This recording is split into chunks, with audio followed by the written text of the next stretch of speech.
memory. So, while you ruminate on that, does anybody for a recapspiration, DM inspiration that doesn't go away in a long rest, want to recap what happened last time? All right, we got a 10 from Robin, going once, going twice. All right, Robin.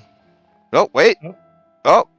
No, you called it. Yeah, a little slow on the draw. All right, Robin, what happened last time? All right. Well, last time we finished the previous session with some internal strife in Valakai.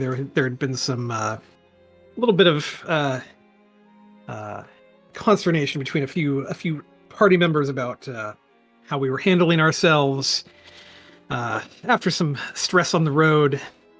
We were also trying to figure out exactly what to do, and we ended up with an invitation from the Voctor woman to have breakfast at her house, or not breakfast, lunch at her house.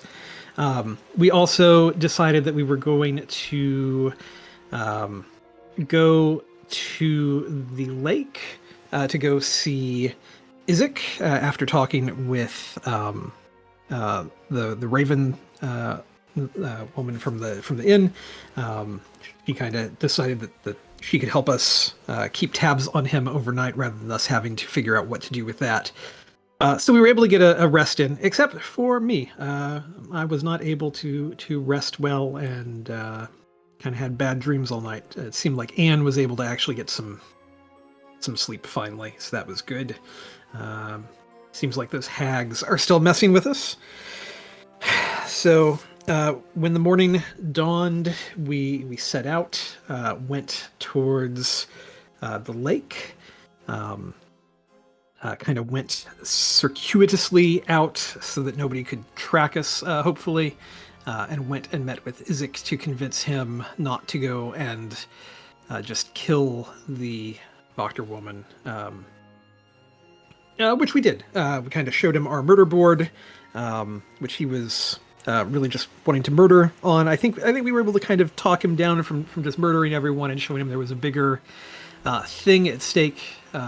It really kind of came down to Arinia being his sister, and that he was kind of willing to go along with whatever we were doing as long as Arinia was willing to have him along and was kind of willing to be with him a little bit and have him with us and deal with him. So we'll kind of see how that goes.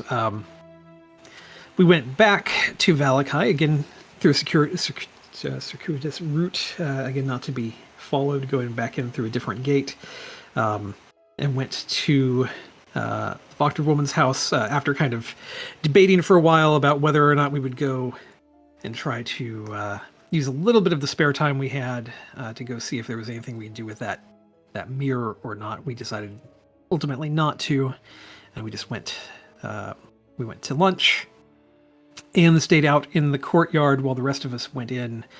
Parple worked to get her some food outside while we went in, and the guys started doing a little bit of good cop, bad cop, I guess, with her to try to get her to give us whatever it was that was kind of hidden, whether it was a sandwich or a book. We were kind of leaning towards book, but Isaac thought it might be a sandwich that she had hidden under the bones of an enemy somewhere in her house.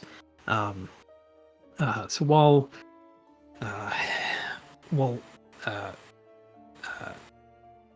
Leo and Wayne were working on her with that, who should come walking in but good old Vasily von Holtz, who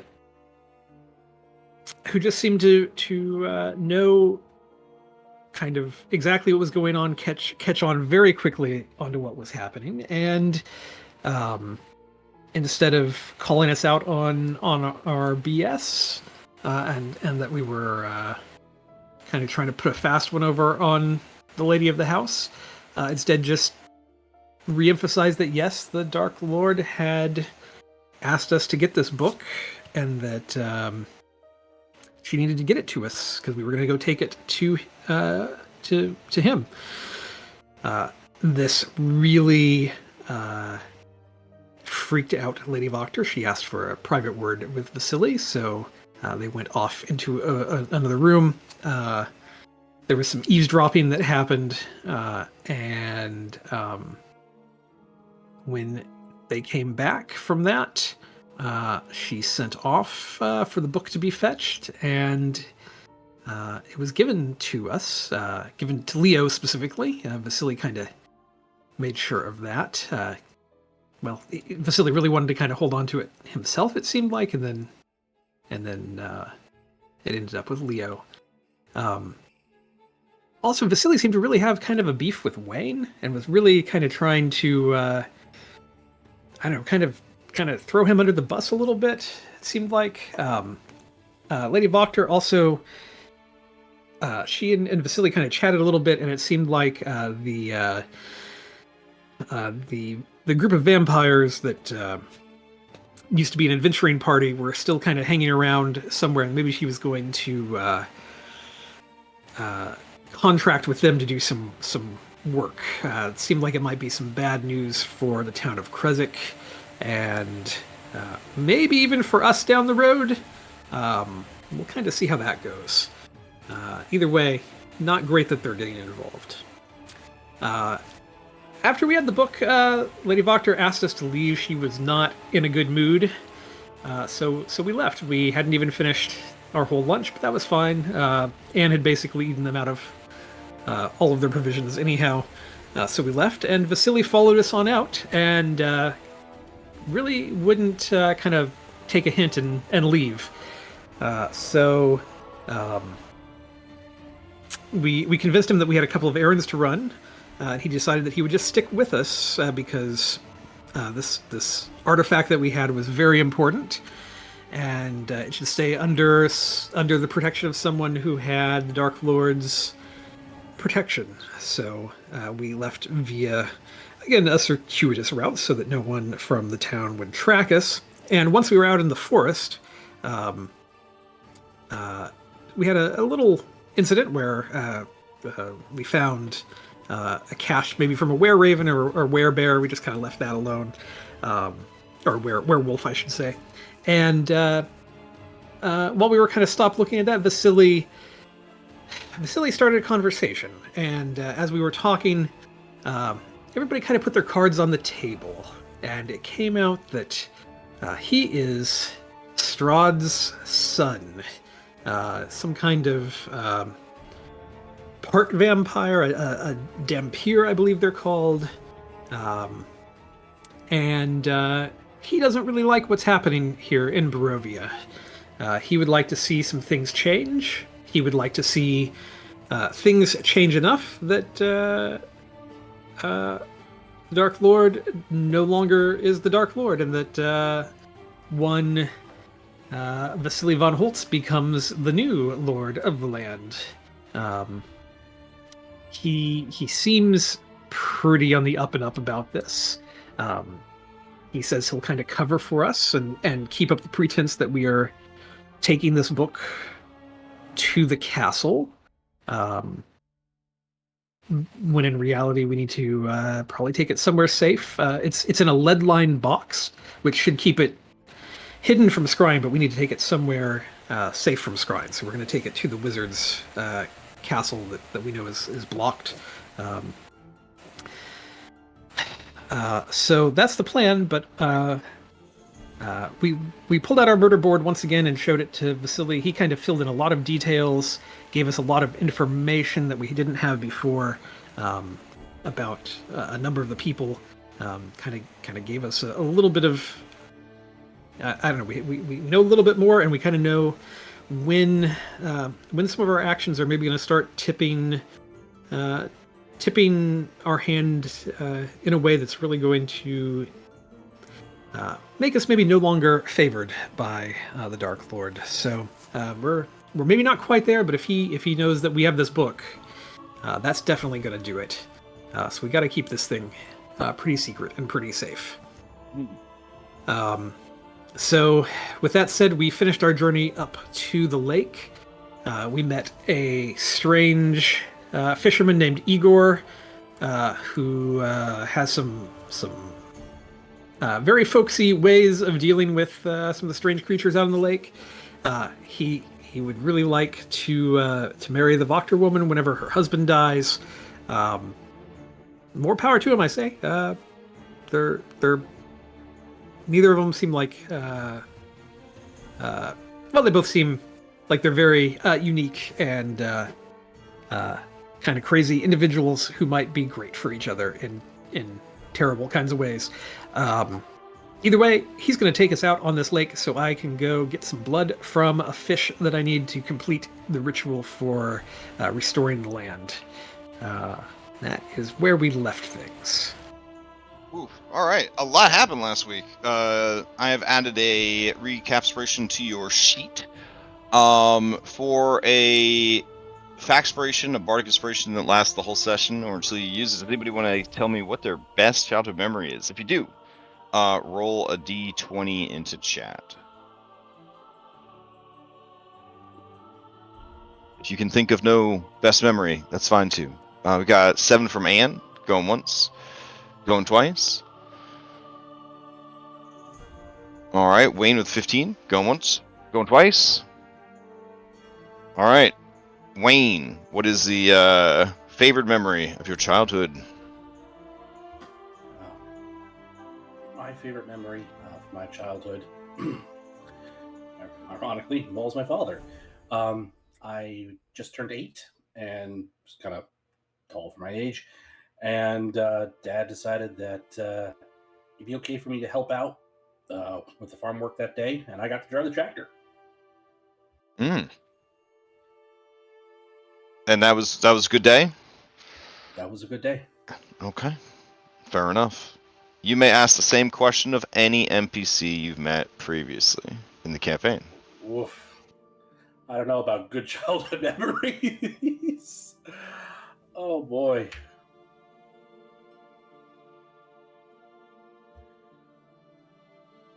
I know we can't use it because it's meta knowledge, but now that we know of his parentage, I'm kind of curious what Vasily von Holtz's fondest memory is of childhood.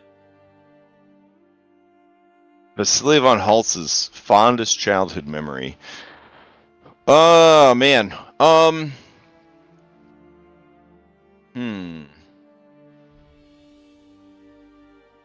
Well, it's a little bit of a spoiler, but you guys didn't see it. You guys didn't see it because of the weather. But when he was a boy, he and his father traveled to Yester Hill because when the weather is clear, this is how procedural our fucking game is. When the weather is clear and you stand atop Yester Hill, you can see far off in the distance Strahd's original homeland. And he stood at the top of Yester Hill and he looked out upon the sun lit fields and forest and hills of his father's birthplace. And he just remembers that Strahd was very quiet and very tranquil, and that it was the only time in his whole life he's ever seen his father cry. Were they bloody tears? Do they cry bloody tears? Oh yeah, tears? I mean they're vampires, so they're blood tears. They're blood tears. But yeah. But which to him showed him that his father, there might be something in there, something good, something redeemable, maybe. That moment of vulnerability kind of made things easier when they got real hard. So, all right, cool. So, with all of that sorted, it is time to begin tonight's adventure. So, I'll change out the music. Let's see. Do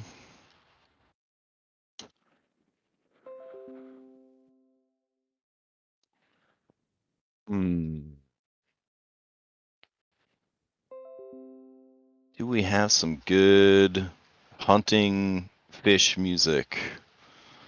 Got some good underwater music. Let's see.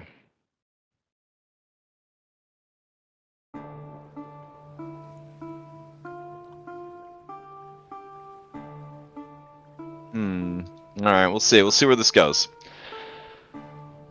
All right. Igor shows you his boat. It is very large, very simple, and it is called the Siren's Call. All right. So, you guys are heading out. Wayne, this lake is foreboding. It is large.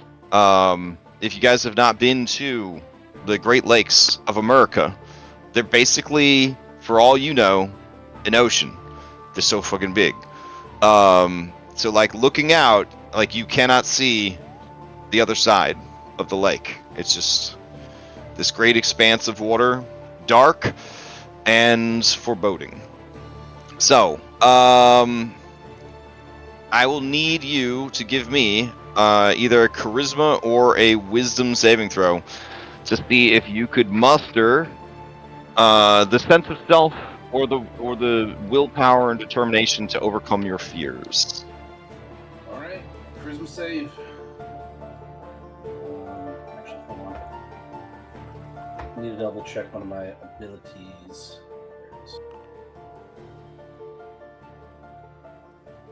There it is. So with my steely-eyed aura, would that have to be a roll, a wisdom roll, or would it still? I mean, it's still a saving throw, so. Okay. Yep. All right, this is gonna be charisma. Okay. Okay. Yeah, 14. This is the largest body of water in the campaign. 14 is not gonna do it. I was definitely looking for at least a 15 on this one. You could push yourself out of combat. You could burn your Vaxpiration that you just got, or you could, I guess, sit this one out. No, let's. I'm gonna attempt fate today. I'm gonna burn Vaxpiration. All right. D8. D8. Yep.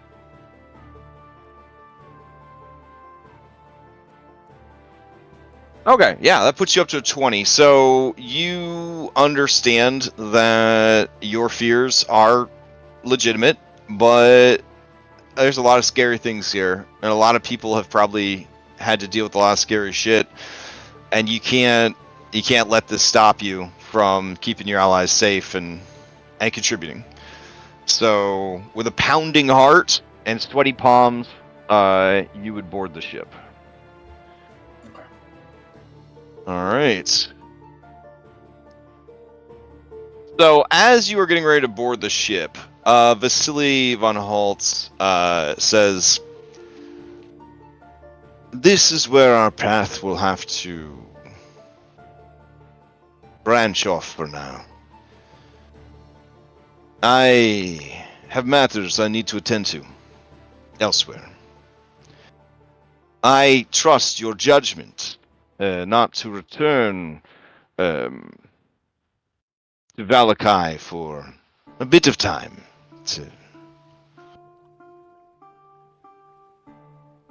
And he kind of just nods curtly to everybody, gives Irenia kind of a lingering look, and then heads out.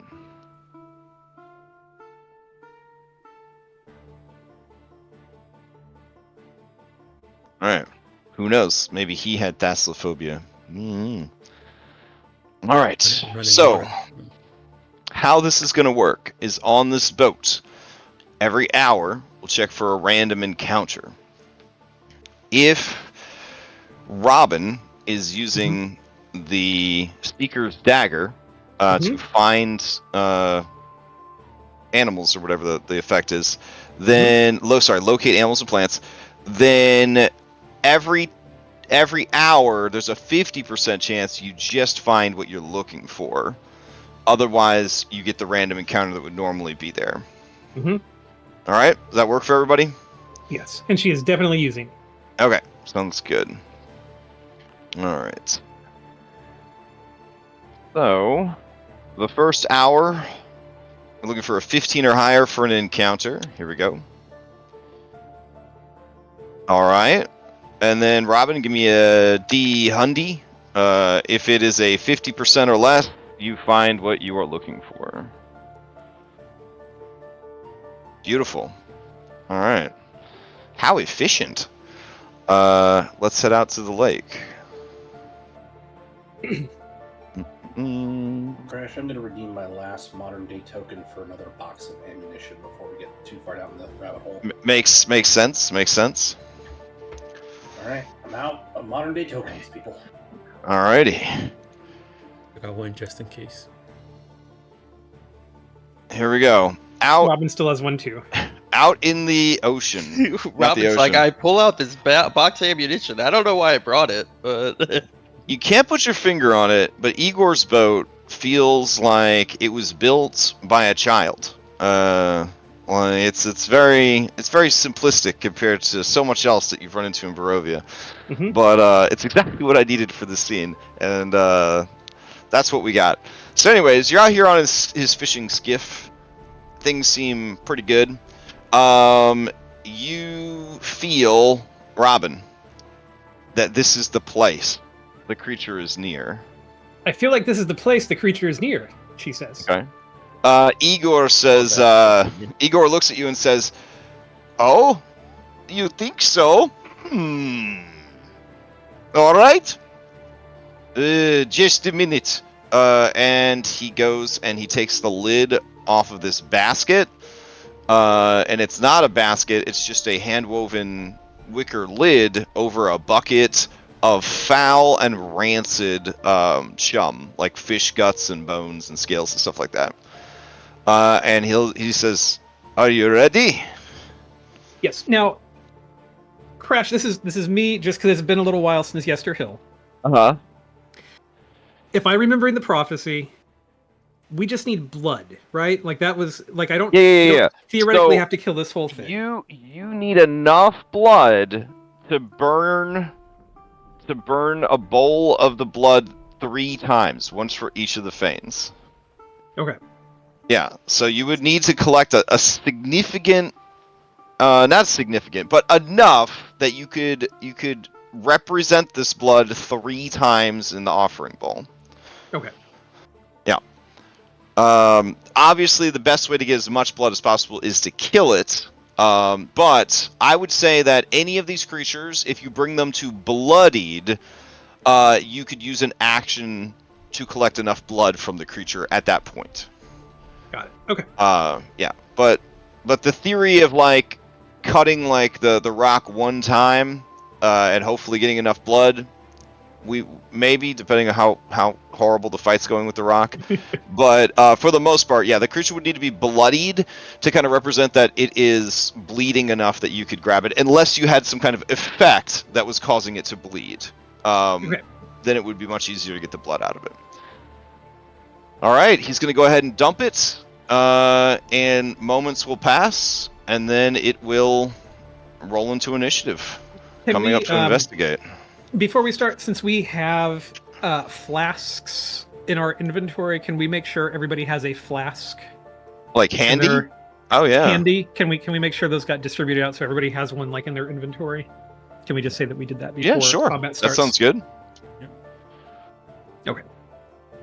Vials, we had 48 of, you had 46 or of those, vials, right? I should say. Yeah. So we've got vials for everybody to have. All right. So let me remove some of these people from combat. Thought definitely not participating in this combat. The boat not participating in the combat. The deadliest catch is participating in this combat. Dunbar pulls up his union card. Oh, he doesn't because everybody's rolling, which is fine. Let's see. Purple.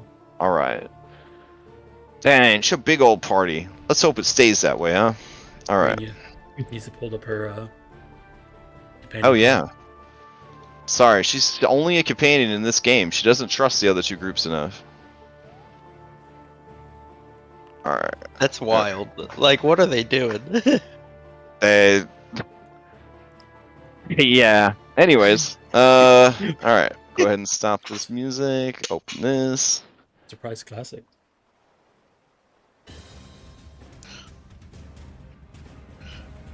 All right, Wayne, you're up first, but you cannot hold your action. So what are you gonna do? I'm gonna dodge, and I'm gonna Okay. do pass to Anne, I think, Okay. Passing to me. and And I'm gonna have Dunbar dodge as well for good measure. All right. Or oh wait, no, he's not in here. He's not in. Is he? No, he's in the boat. He is? He's Oh, just wait, not in no, initiative. No, he's not in initiative. Silly me. Yeah. All right, so Anne, what do you do? all right. She's gonna pull out. We're trying to make this thing bleed, and she remembers needles are probably pretty good at. So she's gonna pull out that vicious lance that we got from that the gargoyle fight. Okay. She's gonna ready to kind of on top of each other here. She's gonna try and find a spot that she's not on top of everybody, close to the near the edge, and she's gonna ready to stab something. The first fish that she sees, first large fish that she sees, with this vicious lance. Sounds good. And I'll pass to the fish. Oh, you're gonna pass to the fish. All right. Okay. Let's see what we got here.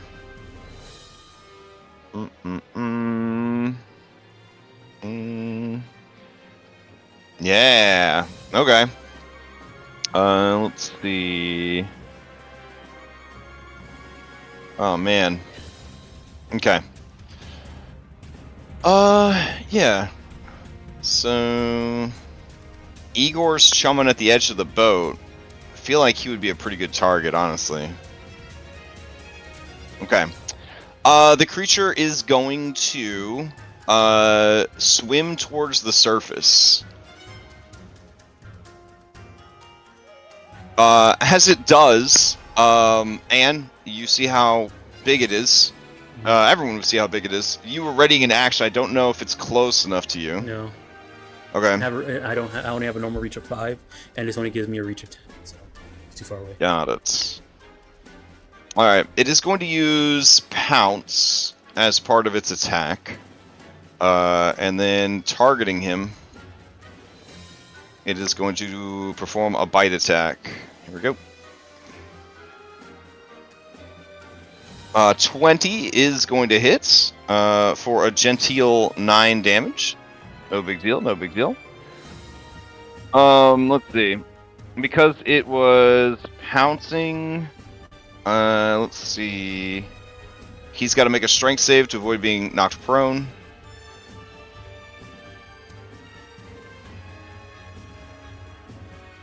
He succeeds like a boss. Gets a boon. Refreshing. One of the following: recover hit points or gain well rested. Yeah, he's gonna need those hit points back because he just got hit. So I'll say that he just healed the damage that he took. It's fantastic. However, part of the creature's bite is that it also initiates a grapple with its bonus action there. And then, with its great bulk, it is going to use the rest of its movement to kind of pull him under the water. So the two of them are there, but they're in the water. All right. Let's see. Did we hear any bloops or anything? Any bloops from this creature? Yeah. No. Okay, It's good. just a really big fish. Alright. Do we have any weird breath holding rules in this, or is it standard? I mean, hold your breath for 100 years per the 5th edition rules Okay. or whatever. So. I didn't remember there being any, Yeah, but I realized I hadn't looked it up. So All right, so let's see. Igor's gonna steal since he was damaged. Let's see. Yeah. He's gonna try to escape. That's gonna be what he's gonna try to do. All right, it's a DC 14, and he is going to use his acrobatics to try to wriggle free. He does not. He will struggle and try to get free again. To be with a minus what 5 from struggling. This makes no disadvantage. Oh, disadvantage. Okay. Let's see. 15. So 15 is going to be enough. So he is going to get free. But that was his bonus action. Now, if he moves away from the creature, it will make an opportunity attack. So he's just going to tread water. All right, he will pass to Robin. all right, Robin will move towards the edge of the boat. Okay. How submerged is this creature? It's like, like you're whale hunting, like its back is like, on the top of the surface kind of deal. Oh wait. So Like, it's next so to the boat. Yeah, you'd be adjacent to it. Yeah. Oh wait. All right. In that case, she will take a swing at this creature. Okay. With her great axe, I guess. All right. Ooh, all right. As you do, the creature's going to use its reaction for hard scales. Reducing the damage by 10. So you do hit it for 3.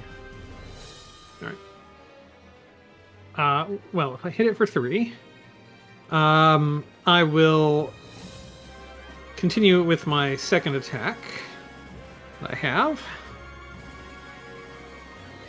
Let's see. 18 is going to hit for another 13 points of damage. Mm-hmm.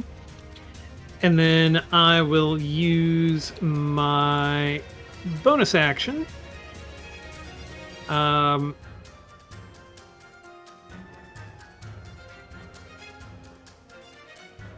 I'll use my bonus action to Warden's Market. Okay. So that it has to try to come and attack me or have disadvantage. All right. Anything else? I think that is it for Robin. For Arena, I think Arena will kind of move up over this way to where she can get maybe kind of a shot at it. And she will take a shot with her crossbow.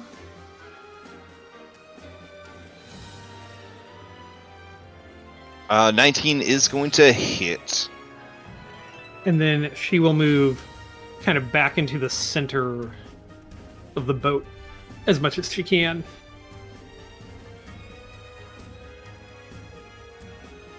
So I think that is it. And she will pass to Leo.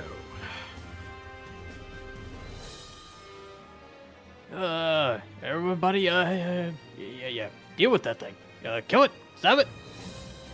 Oh, you do notice with Irena's shot that the creature seems to have taken half damage from her attack.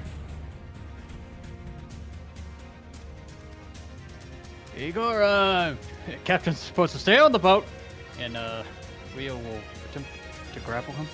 Okay. He will allow himself to be grappled, yeah. And I guess, do you need a check for me to pull him over? I mean, you have a decent strength, right? 14? Yeah, you can pull him up into the boat. Alright, pull him up into the boat. Right here. All right. Leo. All right. All right. You pull him up out of the water. Fantastic.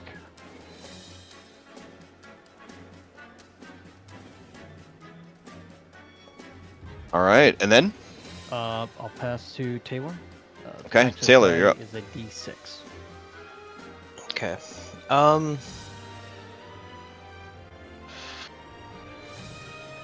Don't really.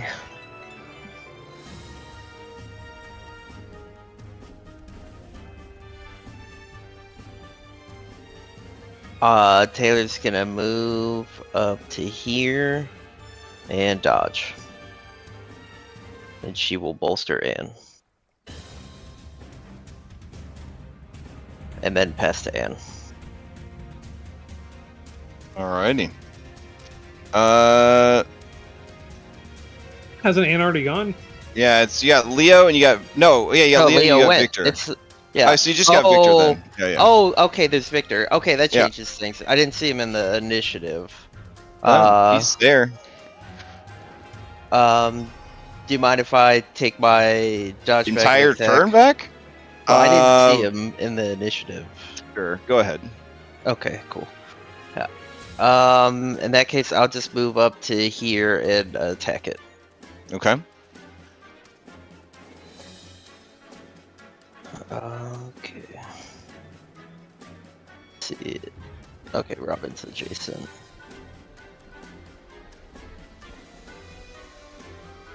I'll add. I'll spend 3 key to add a +6 to that. Okay, that would hit. So it is adjacent to an ally, so it will take the sneak attack as well. Okay. Here is my second attack. Okay, that's going to hit. And then I'm gonna bonus action use the dancing halberd and attack again. All right, that is also going to hit. And I will item interact, grab my halberd, and pass to Victor. Okay.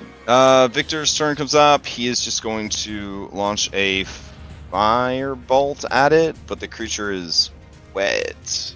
I mean, he doesn't really want to get close. He'll do a magic missile. That's fine. He's learning Mind Sliver.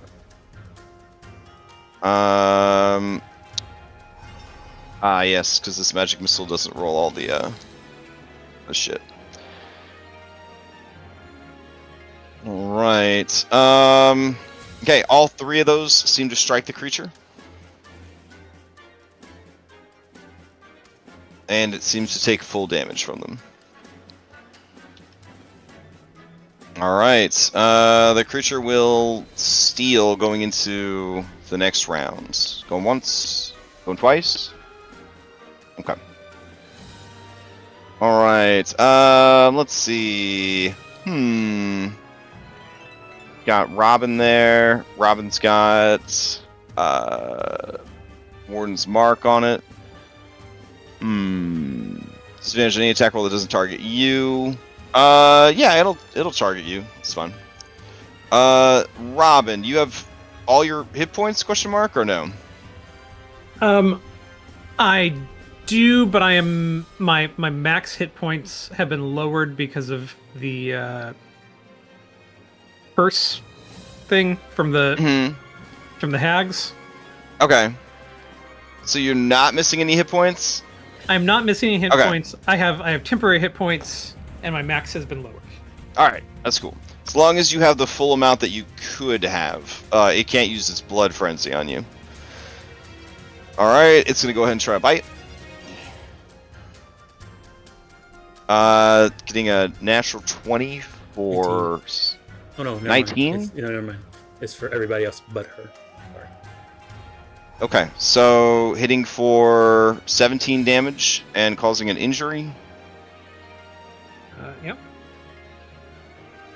Battle weary. You gain 1 stress or exhaustion.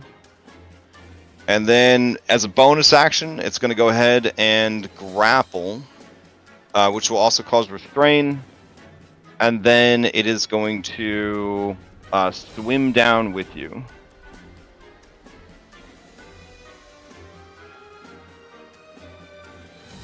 So the two of them disappear beneath the water.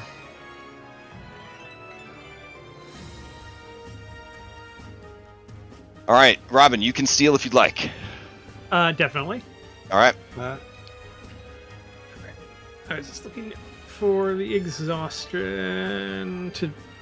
Let's see, my Taylor. turn. With your reach, you could have made an opportunity attack against it with your weapon. Okay, I will do that. All right.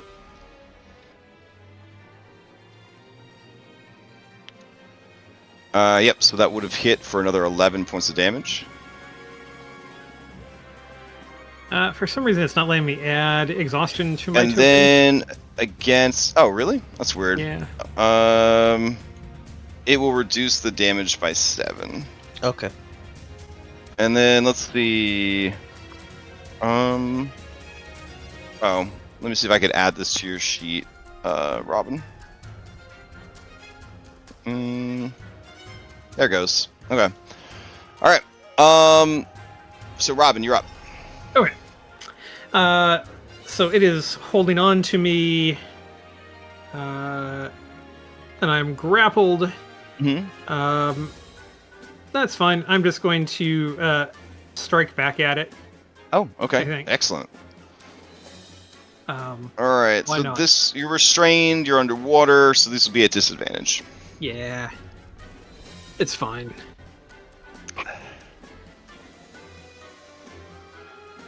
I mean, I'm also using a weapon that would be a disadvantage to begin with. Mm-hmm. Mm-hmm. Um, I think you have to toggle on roll 2 dice. Again after a recent update to Foundry. yeah, I'm looking for. Where is that?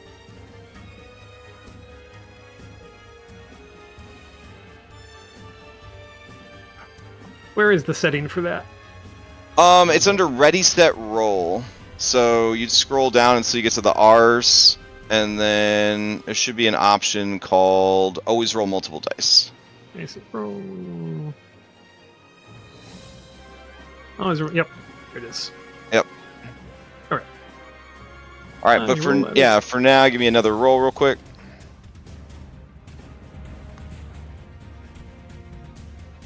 All right, so with those, with that second roll of a 14 is actually going to hit the creature, so it takes 6 points of damage. Excellent. All right, so I'll do that again. Okay. Not sure why.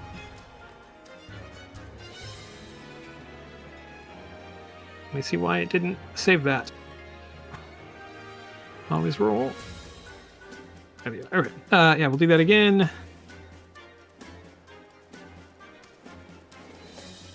There we go. Ooh. Ooh, okay. With that's going to cause a complication, possibly. Collapse. Major structural failure of some sort of progression nearby. DM's discretion. Should happen as close to the positioning creature as possible. Well, there's no structure near you, but there is a structure above you, which is the boat. So we will say that in the violence and the fighting that took place on the side of the boat, there is now going to be a leak in the boat. So as Leo, Taylor, Irenia, and Igor are standing there looking over the side, suddenly you hear a kind of cracking sort of pop. You see that the side of the boat has a hole in it that has burst, and water is starting to glug, glug, glug into the boat. Alright, so we will treat it at the end of each round. The boat will take on water. Okay. If the boat takes on enough water, it will sink. And then actions can be taken to try to prevent that. Alright, Robin, any bonus action, or are you good? Yeah, I'm just double checking to see if I have any. I'll use my bonus action to just go into my heavy stance. Okay. Just get that on board. I think that is it for now. I am holding my breath. since Okay. I'm underwater.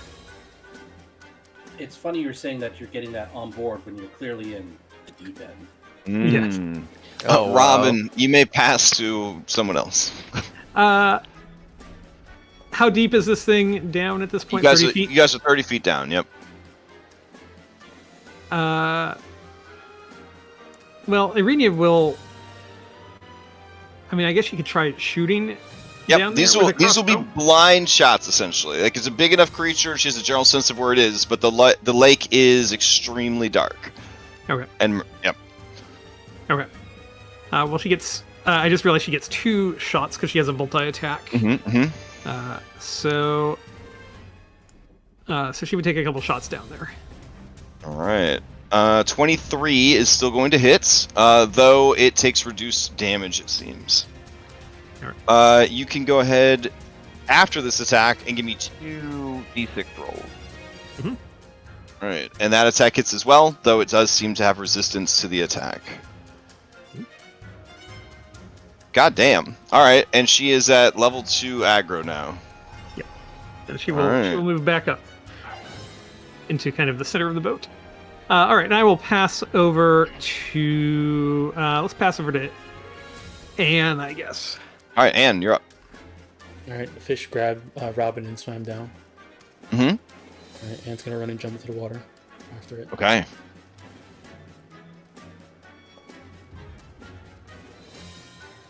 All right. As you are swimming down, the water is both cold and dark. You can see maybe like 10 feet around you. So as you swim closer and closer, you do eventually see the fish. All right. You would have the movement for that, yeah? So I Or no? if I bonus action dash, I don't have the swim speed, so I'm guessing to get into the water right here, like move across, get into the water. I was like about 30, and then I won't even go 15 feet down if I dash. Okay. Yeah, that sounds right. Okay. So you would hear it, but not see it further below. All right. As an action, she's gonna pull out the that injector that she got from Ez way back when, and stab herself with it. Oh, Blind okay. sight.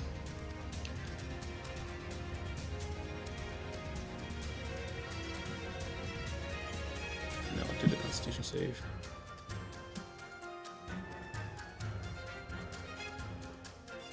Alright, that'll be my turn. All right. There's no duration on No. blood on Jesus homebrew. Unfucking Homebrew, real. yeah. It's homebrew, yeah. So stupid. All right. Then Anne, you can see the creature further below you. It has Robin in its mouth. Right. But All right. I'm not close enough anyway, so I'll pass to we'll pass to I guess Taylor. All right, Taylor, you're up. All right. Purple. Taylor's gonna look at Leo and say, "Fix the boat," and she's gonna jump in the water. Okay. She does Swim not speed. have a swim speed. All right. Are you trained in athletics? She's not trained in athletics. All right. Give me an athletics check to see if you can swim. All right. You jump in the water and begin to splash about, unable to make any progress. Okay. I have dark vision. Does that have any effect on seeing through this water? The water itself is murky, so essentially that would help a little bit because it's caused by the light not being able to kind of pass through the water, but at the same time it's also because the water is real gross and silty and stuff like that. Or for all cloud and darkness. Yeah, exactly. You say I can see at least the 30 feet down, like half the range? Sure. Alright, then I will bonus action command my dancing halberd to go down there and attack the fish. All right.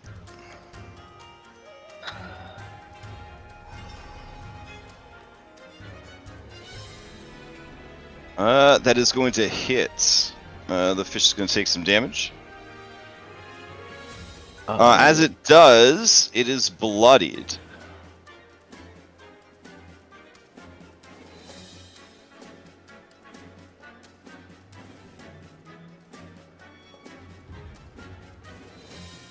You alright? You still there? No, yeah, I was waiting for you to say this Oh. triggered its bloodied reaction. It doesn't have a reaction yet. I don't believe. Okay. All right. So my action, I'm kind of floundering, or whichever. Is there an action I can take to swim, or try to swim, or? Next turn, you could try to swim again. Okay. So for my action, then I will dodge. Okay. All right. It's let's see. Play would pass to. And I will who? pass to Leo. All right, Leo, you're up. What's with all these people? Just jumping in the waters? We have a hole! Oh, alright. I got this. Alright, I've seen Alaska Survivor trucker things. How to fix this. Bonus action, recall knowledge. Okay. All right. Gosh, give me just a general history, unless you have something more specific that would help you with a boat situation. All right. Yes, you remember in the many shows and movies you've watched that a lot of people just bail if they can't figure out how to plug the hole. It's a wooden boat, so he might have supplies on hand somewhere on the boat, like tar and wood and nails and whatnot. Igor, you got plugging material? Mm-hmm. We got Yeah, he's over there. Okay. Okay. So yeah, you throw this tarp off, and you see that there are some extra planks of wood, and there are some nails, and there is a what looks like a bucket with a bunged lid, and you could tell just from the black stains around it that it is probably full of tar. Oh, it's like repairing a roof. I got this. Use an action to attempt to repair the boat. Okay. So moving over, pulling it open, getting all the supplies out, and getting back over to the leak. I would say that's probably your turn at that point. But the supplies are out, and Igor is definitely willing to help you repair the boat. Do you want to pass to him? Yeah, I will. Yes. All right, cool. So yeah, he will use his action with the supplies that you have gotten out to try and repair the boat. Very nice. Okay, so taking the supplies, he quickly kind of forms a patch there before too much water could get into the boat. He will go ahead and pass to Victor. Victor can't do anything right now. He is going to ready a firebolt with his turn and pass to Wayne.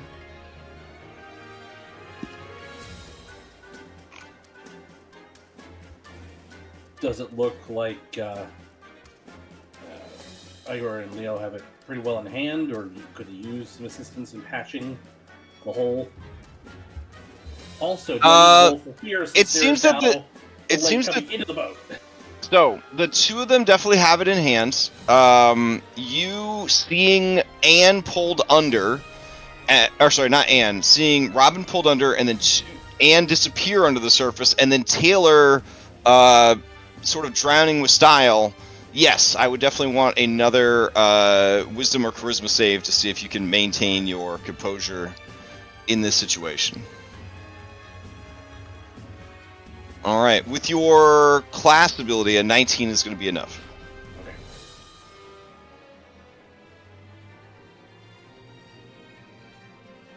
So what do you do?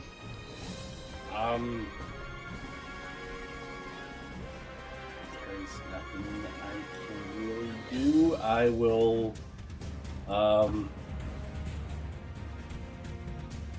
yeah, I'm just gonna keep dodging and. All right, who do you pass to going to the next round? Passing to the next round, I will pass to Robin if she wants it.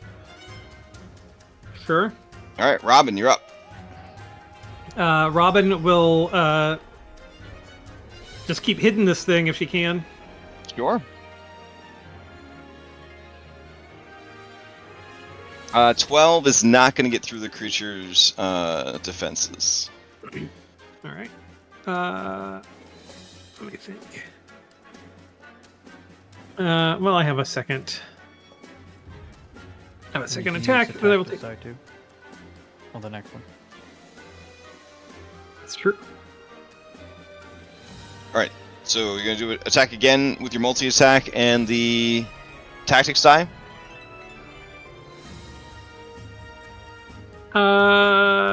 Yes. Yep. Okay. Which is what? It's a D8 now. D8. Yes. Okay. All right. Not even needed on that one, but good to have just in case. So you get a huge 27. That is going to hit the creature for 8 more damage. All right. With doing that, let's see.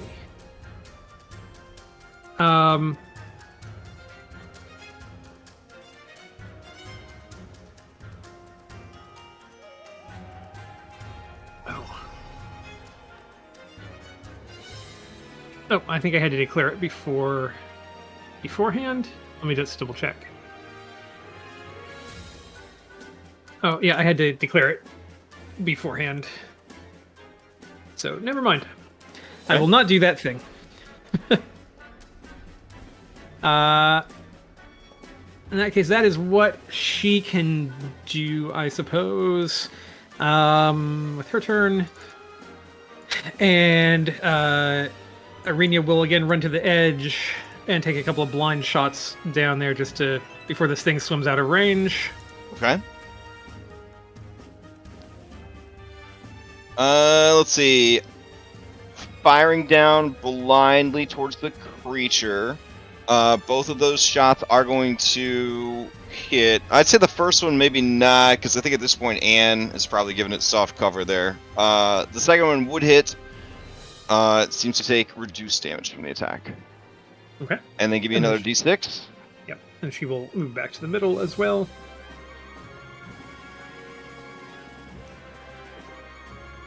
God damn. Okay.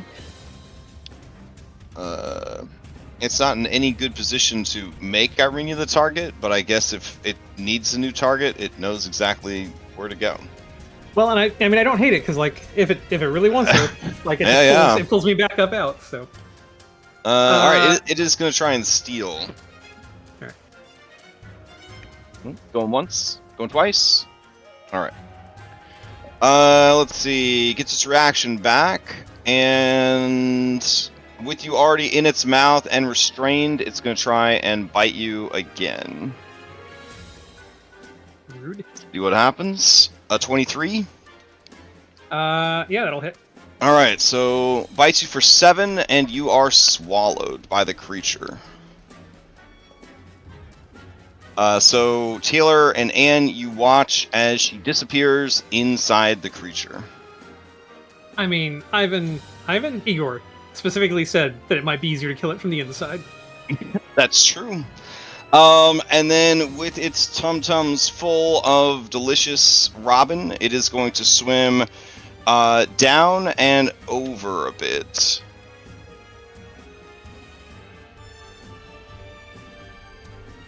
So that it is under the boat.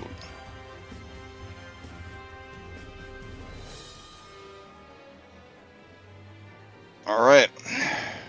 And it's about 60 feet down right now. All right. With its turn finished, it is going to go ahead and pass to Victor.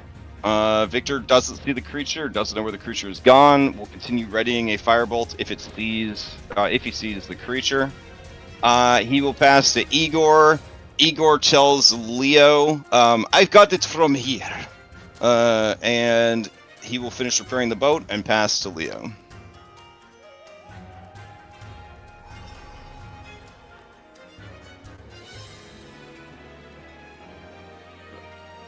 You guys okay?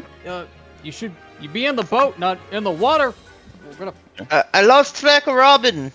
Uh, I can barely see down here. Yeah, and Anne is far enough down. I think that with everything that's happening, you would hear Leo's murmurs, but maybe not what Leo was saying. Okay. All right. All right. Well, someone has to take the helm. Where's the helm? Oh, I mean, the rudder's back here. This is the front of the boat. It's a skiff. There's not a lot to it. So. Excellent. We might need a maneuver. Okay. So you're just Action gonna to get to the position right. yourself to control the rudder. Okay. Who do you pass to? I'll pass to Anne. All right. Alright, and it's gonna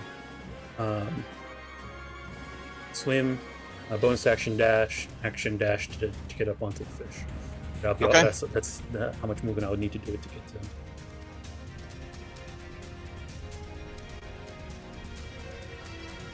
All right. I'll be above it. So it's 90 feet down or 60 feet down? Wait, 60 feet down. Oh, well, yeah, I'd still need to use everything to do that. Okay. So I'll be above it, and I'll be my turn. Yeah, Robin would also be 60 feet down since she's inside of it. There's just a ton of minis there, so it's kind of hard to select her with all the giants on top of her. All right, who do you pass to? I'll pass to Taylor. All right, Taylor. All right. Give me an athletics check. You The continue. swimming thing is so hard. Easier when you're on the boat. Fortunately, Someone toss me there a are rope. not any real waves, or you would start drowning. But yeah, you're just sort of flopping about in the water. Okay. I'm gonna bonus action call my halberd back to me. Okay. It's got a 10-foot reach. I want to kind of hook it on the end of the boat and just try to like pull myself closer. Is that something I could do? Yeah. Give me a sleight of hand. Okay. So yeah, you hook it to the boat and you pull yourself up next to the boat, and that would be your action then. Yep. All right. Play passes to Wayne.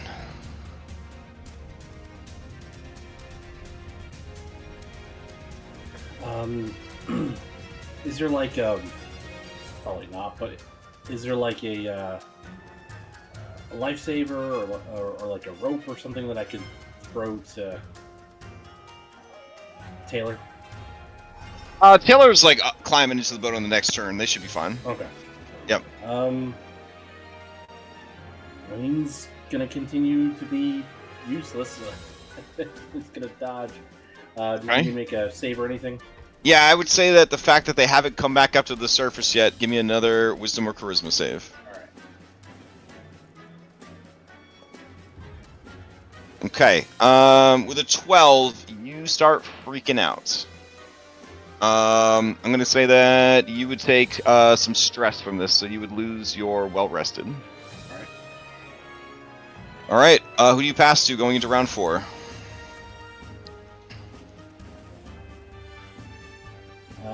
Robin, do you want it, or should I give it to Anne? Why don't you give it to Anne first? All right. Okay. Anne's gonna Ironic put the axe. Won't have. She's gonna put the vicious spear away on her back. Mm-hmm. Yes. And then she's gonna try and grapple this thing.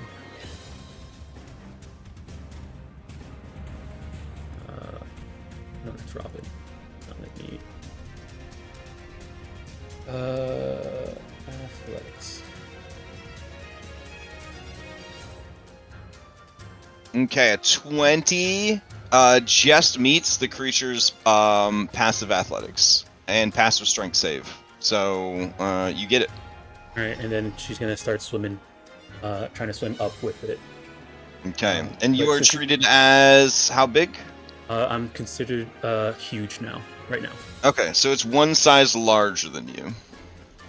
Oh, in that case, maybe I gotta look at the chart again. I don't remember off the top of my head. You can drag it. I can drag it. Yeah, it's half speed. Half speed. Okay, so then that's difficult terrain. So she'll use as all of her movement and bonus action dash to swim as far as she can. So I guess that would be it would be 30 normally, but then you half that, so 15. So we're swimming up 15 feet.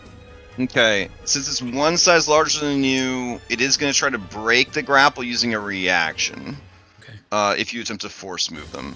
Okay. But their speed would still be reduced to 0 until the start of their next turn. So, what is your best of passive athletics, strength, acrobatics, or dex? My passive athletics is a 20. Is it 20? Okay, yeah. So it'll try to break free. With a 25, it does. Okay. So it breaks the grapple, but it is still there. Okay. All right. In that case, I'll stay next to it then. All right. We'll pass to Robin, you want it? Sure. All right. Robin, inside the tigerfish, what do? You are blind, restrained, there's no air, all that stuff, which you're already holding your breath. So what do? Mm-hmm. I'm going to hack at it as much as I can. Okay. I'm sure it's kind of restrictive, but, I mean, I can't imagine it likes having its insides hacked at. Yeah, probably not. A 20 is going to hit. The creature takes 11 points of damage. Let me look at this thing that I said I could do if I call it first. I am going to use my bonus action to try to make a staggering strike. Okay. So if I hit, it'll come into play. All right. Oof. Ooh. All right. That did not come into play. Complication. Only a flesh wound. A combatant who has been down. Nobody's been down. This is just a chill fight. All right. And anything else from Robin? No. How far down is this thing? You are 60 feet down now. All right. I think in the deepest part of Lake Zarovich. Yeah, I think Arena's just going to hang out over here, and we'll pass play over to who hasn't gone yet this turn. Oh, it's going to try to steal. It's going to steal. That's right. Yeah, you heard his tummies. All right. It has a tummy full of food. It doesn't have any reason to stick around and fight. As its turn comes up, the swallow effect would come into play.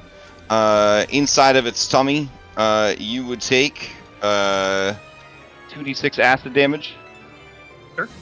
And 1d8 bludgeoning damage, as it's just kind of crushing and digesting you. So 6 points total? Yeah, 6 points total. You're good. And then it will, as an action, it's going to disengage, and then it's going to swim even deeper into the murk. It can't. What? What happened? Because of the grapple. It can't. You said it can't go until the start of... It's turn. Yeah, its turn started, and it got... I thought you said until the start of Anne's turn. Their speed was reduced to 0 until the start of their turn, which they escaped during Anne's turn, so their speed is back to normal. Right. So it's going to disengage because it doesn't want Anne stealing its food, and it's going to go deeper into the lake. Alright. So it's now 90 feet down. And it would bring Robin along with it for the ride. Anne, you watch your cousin, I guess your last living family member for all you know, dragged even deeper into the depths. It is so far down now that the light of the surface will not reach. The creature will pass to Victor. Victor is rushing from one side to the other. looking around, can't see, and he's freaking out. He looks over at you, Leo, and he says, I'm freaking out. What are we going to do? The fish, it has her. Don't worry, Victor. Ramen's not a very good snack. He just sort of stares at you. He passes to you. Well, what are you going to do about it? You're the ideas guy. Yeah, yes. First, we gotta get everyone back on the boat. Victor, take hold of the reins. We're gonna move 30 feet. He's got some rope around here, right? We gotta get Taylor back in the boat. She's currently clinging to the side of the boat.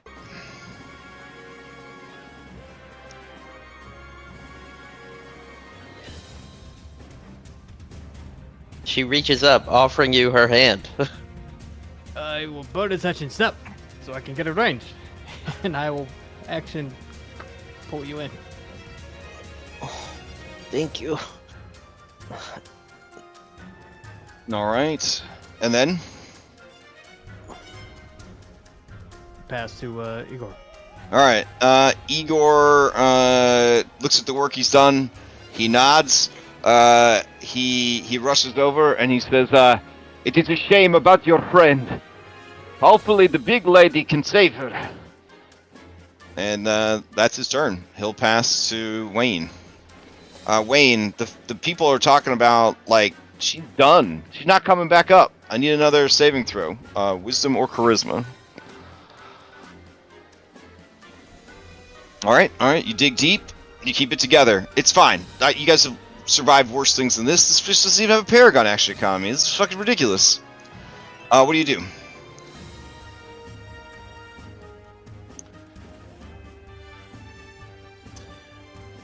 Are there any, like, anything that looks heavy on the ship, like weights or anything like that? And Parple. This is Parple.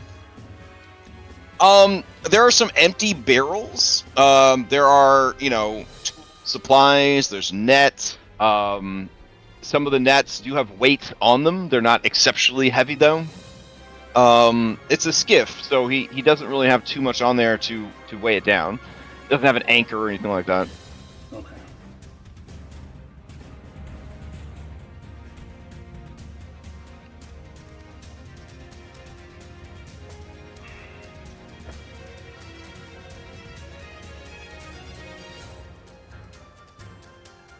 Wayne's gonna go up to Taylor and say, "Taylor, can you see in the dark? If you had something really heavy and could get you down fast, do you think you could get caught up to the fish and help them? I don't know." Who could see in the dark, Wayne? She looks at Igor.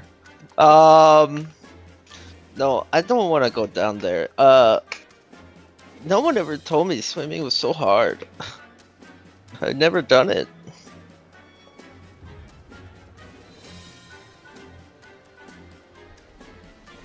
Wayne, Igor puts a hand on your shoulder and says, "It was a good attempt. Fortunately, you still have these other allies." No, shut up. They're gonna be fine. Ants down there. Ants like as big as the fish. All right. Hopefully, they do not attract the attention of the things that dwell deeper in the waters. And he has a haunted look on his face when he says that. All right, Taylor, you're up.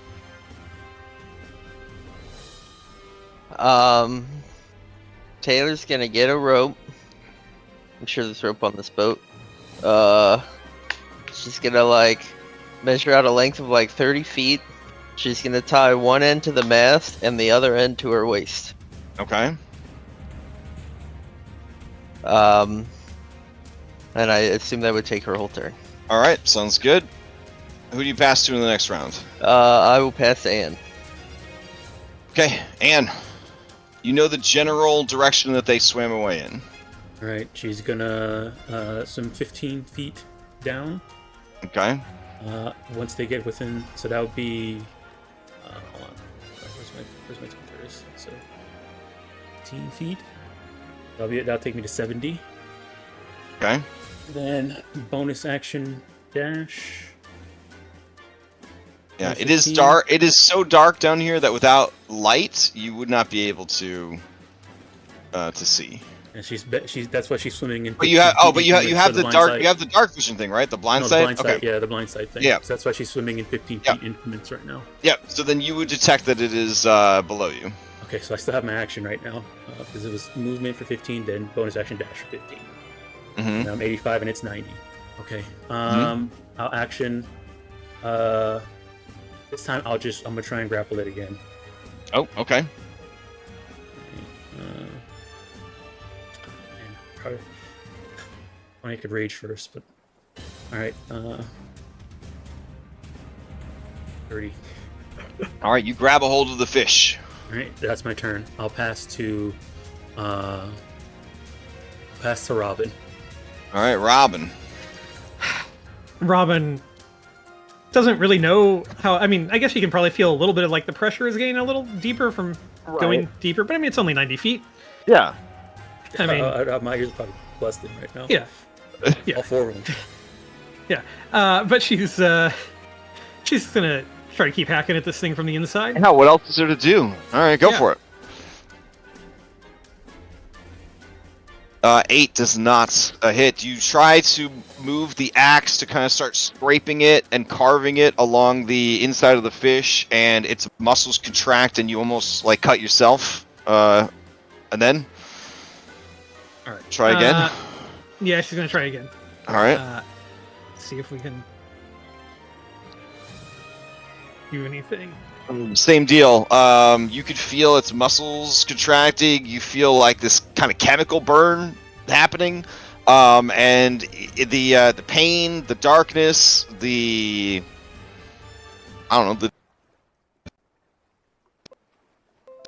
despair of the whole situation. Like you're just trying to get this giant fucking axe to not cut you, but to cut the creature, and it's just not working. That restraint is just making it real hard to do. All right, then she will pass. I mean, Irina doesn't really have much she can do. She will just pass. Okay. I mean, I guess let's pass to the fish. Oh, okay. Get it out of the way since it's restrained right now. All right, the fish is gonna try to break through the grapple. Yeah, that seems like a good idea. And you are raging right now, or no? You might be muted. It doesn't look like Anne's raging. All right, so it's just gonna try to beat a 20. Here we go. 19. It is not enough. So it spends its turn, grappled by Anne, but its insides are doing work. 7 points of acid damage and 3. Hey, I can hear you. 3 points of bludgeoning damage to Robin. All right. So it writhes back and forth, trying to get away from you, but you hold on tight. And that is its turn. It will pass to Victor, who passes to Igor, who passes to Wayne.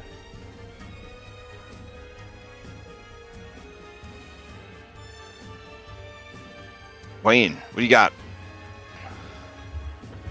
I need another, definitely need another, another save against your fear. You can assume until everyone's safely back on the boat that you've got to keep making them. All right, but with the gunslinger feature, you're fine. Okay. Wayne is not equipped for this situation, so just gonna keep dodging. Most people playing in a landlocked campaign like this would not be equipped for this situation. Where are the Triton PCs in Barovia? That's my big question. Hopefully nowhere nearby. All right. So who do you pass to, Leo or Taylor? I'll pass the idea guy, Leo. All right, Leo. Igor, I thought the deadliest catch was the biggest fish in this way. What do you mean, stuff in the dark? Oh man, he looks at you and he has a haunted look on his face. He says, "I am not speaking of fish. I am talking of the horrors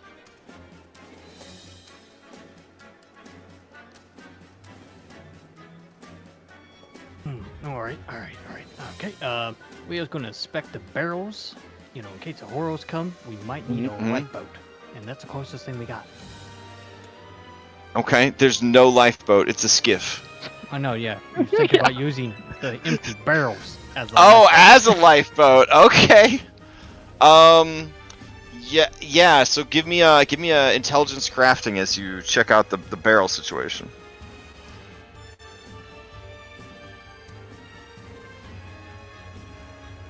Yeah. I mean, you've seen it work in the movies. It should be fine. Yeah. Don't worry, Wayne. The barrels are empty. If the worst thing happens, I'll get you to land. All right. Anything else from Leo? Oh, pass the Taylor. Okay, Taylor. Alright, Taylor's gonna test her rope. She's gonna pull on Okay. it hard and see if she's confident in it. Okay, this would be your action then, unless you have fast hands. I don't have fast hands. All right, so give me a sleight of hand. Not yet.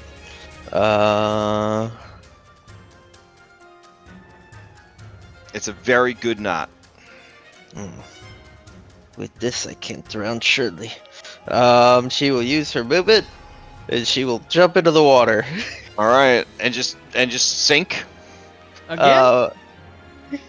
I got the rope. I'm fine. No, she's just kind of like hovering at the top right now. Oh, okay. You kind of float. It's hard to commit. It's hard to commit. Yeah, I got you. All right, who do you pass to in the next round? I'll pass to Anne. All right, Anne. Alright, I'm worried this thing's gonna break free if I try and move it. Yeah. But It okay, might actually- just be murder time. Alright, she's going to. Okay. I want it to swim away though, so I have to maintain the grapple. I don't know if Anne could really grapple this thing with one hand, but if we can, then she'll do that. And she'll use her other hand to. Well, I mean, I'll be a disadvantage anyways because I'm underwater. Yeah. She'll pull out the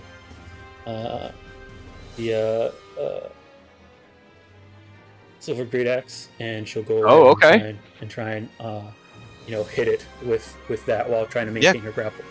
Go for it. She'll before she do it, she'll rage too. So Okay. do that. And, But not screaming this time. Yeah, 'cause not you wanna screaming, keep not your air screaming. supply. Gotcha. more, Okay. More seething. Okay. All right. Let me get all this stuff turned on.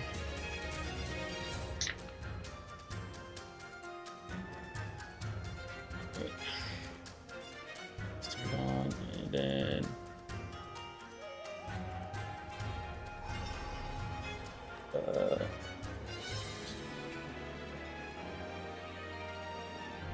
Okay, that is definitely going to hit for 16 because you do have an ally adjacent to it. Well, so. I'm at disadvantage because of underwater and all that stuff.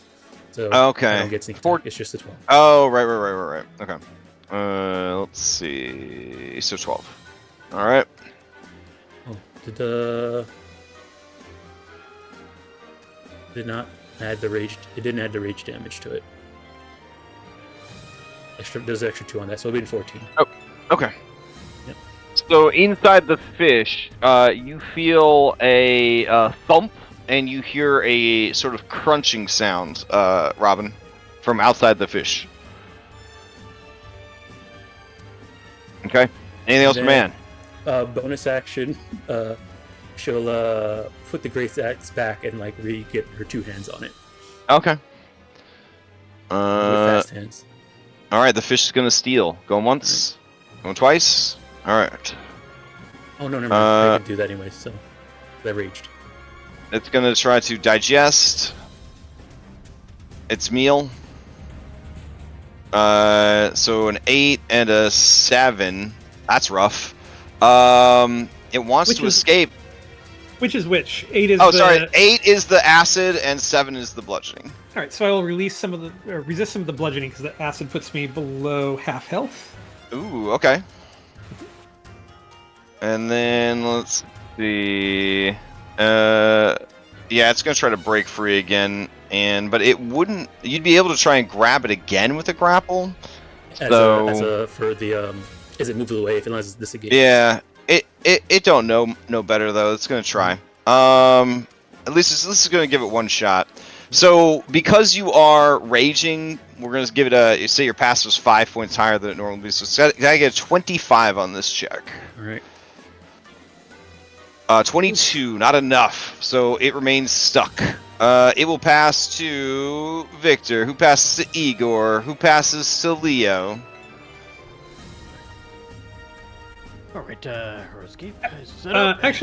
Actually, wouldn't Robin have been able to steal? Oh yeah, because you took damage. Okay. Well, all right. I'll undo Leo, and we'll just say that those NPCs are going to pass because I don't think they're going to be able to contribute. So, Okay. Robin, what do you do? All right, she's gonna hit this thing. Yeah, go for it. You know what? She is going to because why not? She's going to reckless assault to try to get rid of the disadvantage. Okay. So we're gonna do that.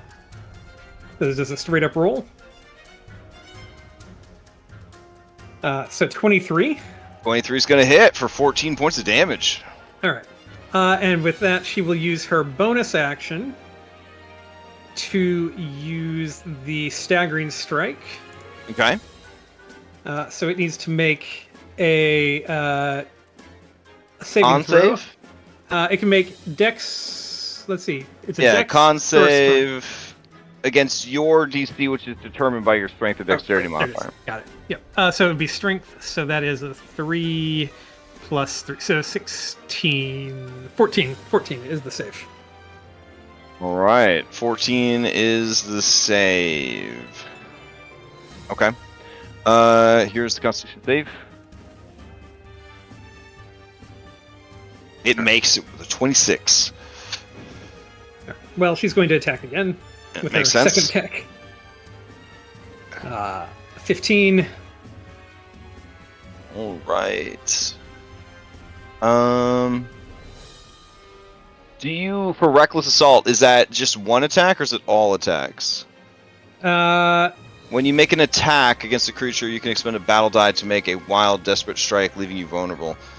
I think it's you have I think attack it's on just that one. attack roll. Yeah, on the attack. Yeah, roll. the attack roll. Yeah, so it would be an So 8, so this one misses. This would be an 8 and miss. All right. Yep. Now you can pass to Leo, Wayne, or Taylor. We'll pass to Leo. All right, Leo. Leo moved to the rudder, gets control of the rudder,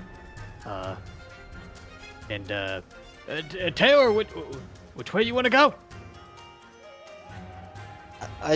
Down.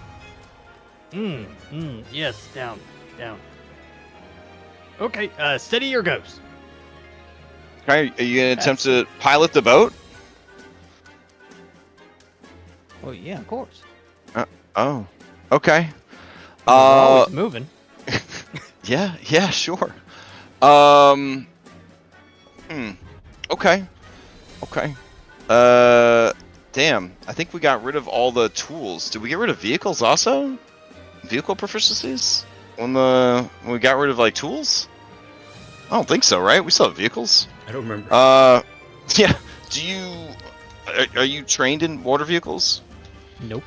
Nope. Okay. But you were a lifeguard. All right. So go ahead and just give me a wisdom check. At the community pool. Give me a Listen, it's wisdom not check. beef, it's not pilot captain. It's lifeguard. Yeah. All right. Give me that wisdom check. You would add half your proficiency to it because you're. Oh yeah, we did get rid of the vehicles because we said lore. You said you could make that a lore. Oh, lore would be a thing. Gotcha. All right. Hey, I mean, yeah. Which way do you want to turn the boat? Oh, we're staying steady. We're going straight. So you're leaving. Okay. So let's see. Everybody that's in the water, It's the course is saying to going down. they start sailing away. I can't tell. All right. I said down. Who do you pass to, Leo? That's a Taylor. Okay. Taylor, the boat starts leaving, dragging you behind it in the water. The rope is tight. Yeah, so you'd probably be over here at this point. Well, here's Almost my clothesline athletics Leo. check. Almost clothesline Victor. Oh, I can All do right, stuff. you can do it. All right. I guess I will. How far down can I go? Probably, what, 10 feet? It's half your speed if you're able to. If you succeed at your athletics. Oh, I have a 30-foot rope from there, so I'd be. Oh, it's only 30 feet. I didn't want to be able to go too far. I mean, I'm trying at to live. guys, at this point, you could just be passing your turns. You know, I mean, I understand you want to help, but if you're not really helping, I mean, you know. If the fish came up, I wanted to be ready. Yeah. Okay. All right. And now I passed my Yeah. turn because All right, Leo moved the Wayne. boat. I passed Wayne, it. your friend. It's actually Wayne. Oh, okay. Wayne, your frenemy is now sailing off with your allies still in the water. You are keeping your composure though, at least fear-wise. So what do you do?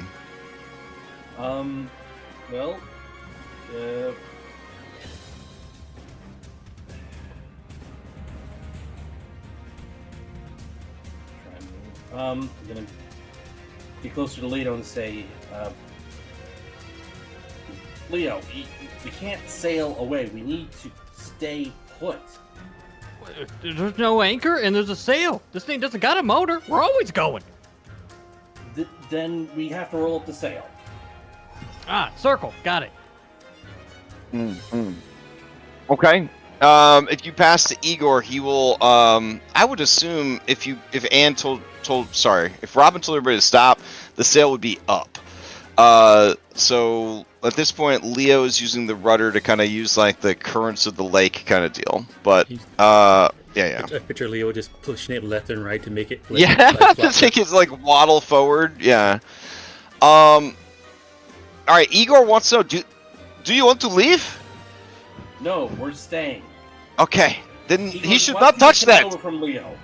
All right, so you're gonna pass to Igor. He's gonna move and dash to go take over for Leo. He's gonna pass to Leo so that Leo can not have the rudder anymore. Make way for him. Okay. And then Leo will watch what Ego does, so we can absorb all his knowledge. Ah, fair enough. Okay, who do you pass to then? Pass to Robin. All right, Robin. Robin's gonna hack at this thing's inside again. Okay. It's near death. You know. You can feel it. Mhm. You can feel it growing weaker. 14 14 hit. is just enough. All right.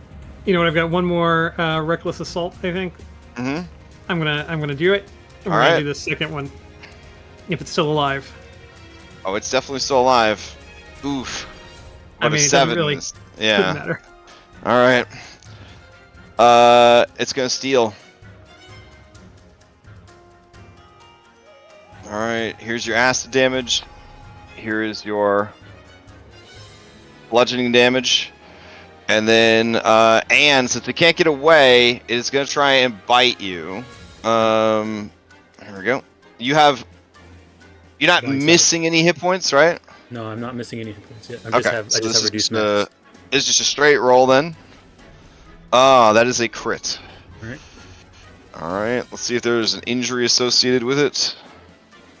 Internal bleeding. Alright, so it just digs its teeth in real deep. Alright. Make sure I have myself selected.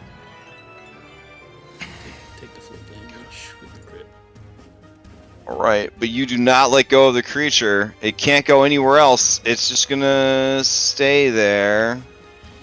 Oh, That's when the DM notices it has an ability that he completely forgot to be using. Slippery. Oh well.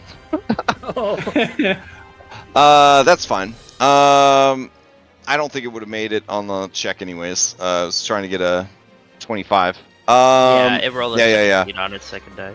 Yeah, it's gonna pass to Anne because Anne is right up in his face.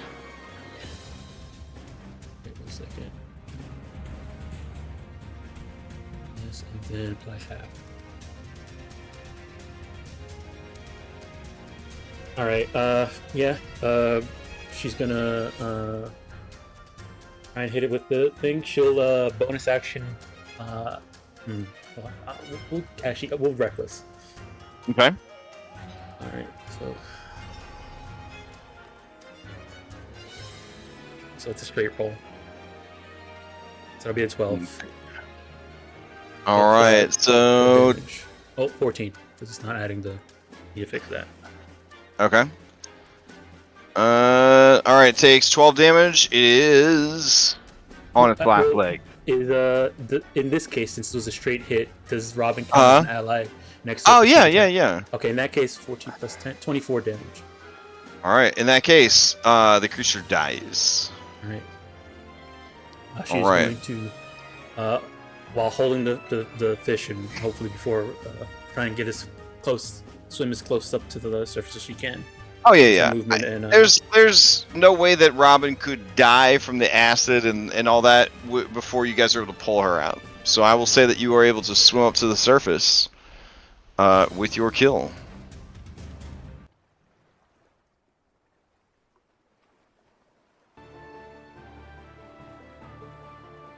All right. Well done.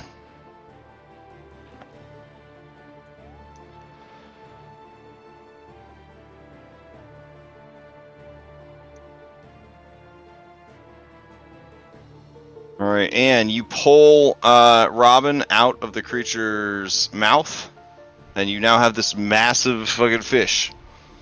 she licks her lips. They do look tasty. Yeah, Not as Robin is- tasty as a baby. Taken from the arms of its mother as you destroy their village, their life, and their people. But pretty tasty. Robin is going to look at you, Anne, that's just kind of like treading water a little bit and stuff. And like she's all slimy and acidy and stuff. She's going to look at you and she's going to say, yeah, she's like, you know, gore dripping off her face. And she's going to be like, I need, let's call it probably something like 6 or 7 vials of the blood of that thing, I'm guessing. I don't know, something like that. Enough for a few bowls of the offering. You can eat the rest of it if you want to. That's all I need. Okay.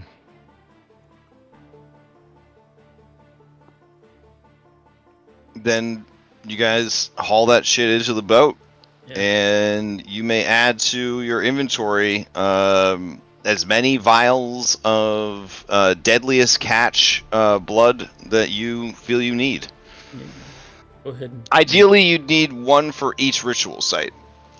So you think 3 vials would be enough for... 3 vials would be enough, but then if any of those vials went missing or was damaged or broken or whatever, that would be really bad. So, I mean, you got the whole corpse. Might as well just, like, get, you know, like you said, 6 is redundancy.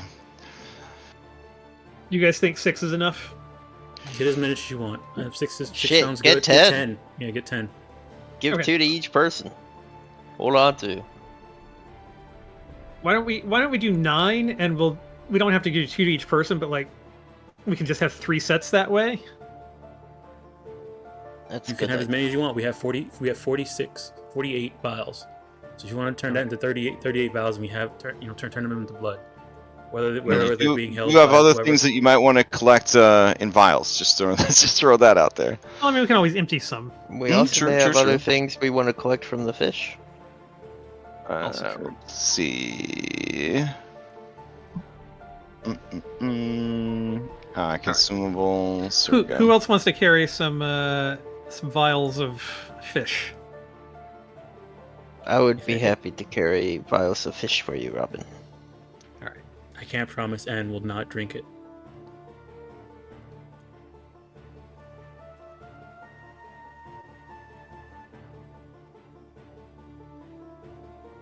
Okay, I'll add this to your sheet then, Robin. Okay.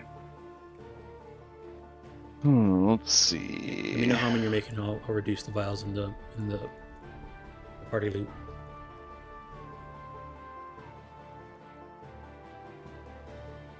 Deadliest catch blood. So you're doing 9.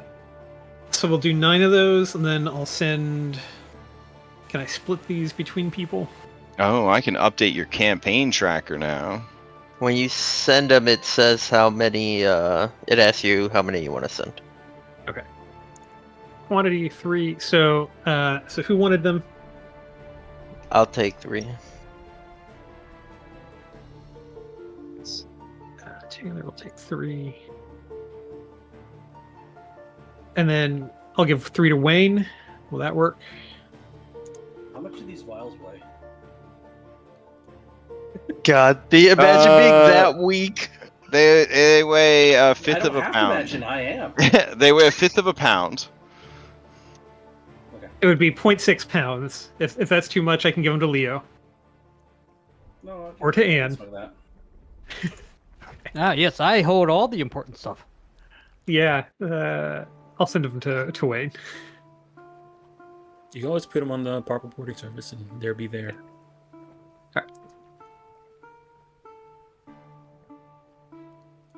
All right. Excellent.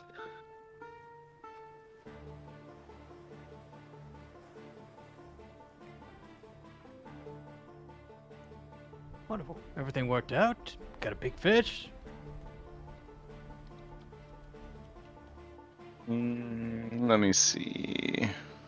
Anything else we need out here on the lake while we're here? Robin's going to What? use. In addition her- to its normal, like in addition to its blood, there are you can get 4d6 rations, which considering how much food Anne is supposed to be eating, you definitely want to roll for those rations. And then 1d10 of the teeth could be made into arrowheads that deal an additional 1d4 damage. And then its hide could be made into armor, but it would not have any special properties other than just looking cool.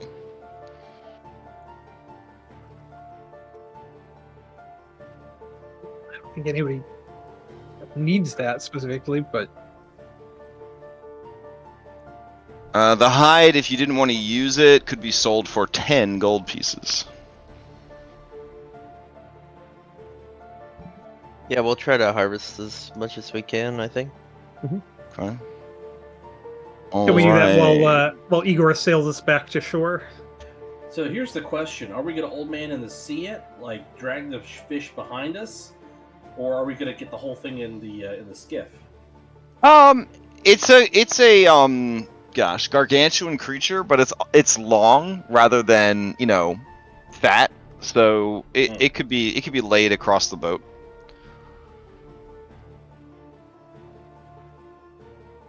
Right.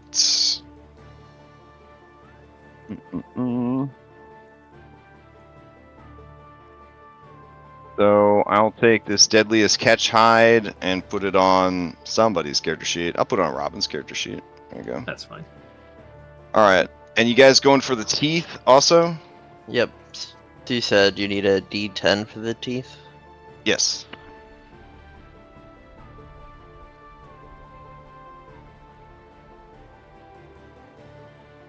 Okay. Mm-hmm.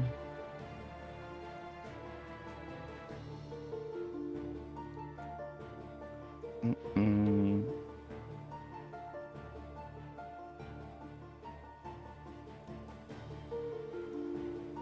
All right, and you guys start heading back to shore.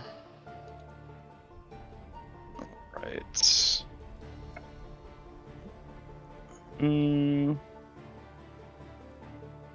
Let's see. What was the roll for the rations? 4d6. Ugh.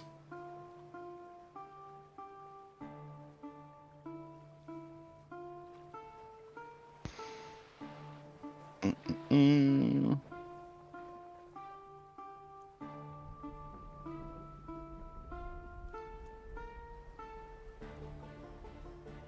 The formatting.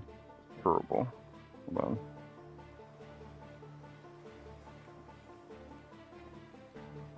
There we go.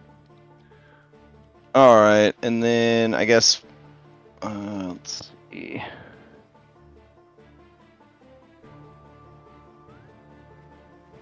So Robin, it looks like they found 5 of the teeth and then 14 rations, which Anne, could you just add the rations to your supply I did. of rations? Cool. All right. You guys were out for about an hour, so it's going to take about an hour to get back. I will roll to see if there's anything interesting during that time. Oh, that is a D6. Hold on. All right, you guys make it back to the shore without anything interesting happening. All right.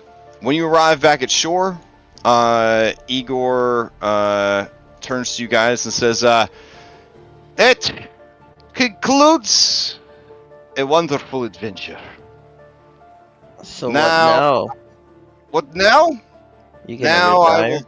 Yes, I am trying to find someone to buy my boat, and I will move to Valakai. Then I will romance my way into the nobility."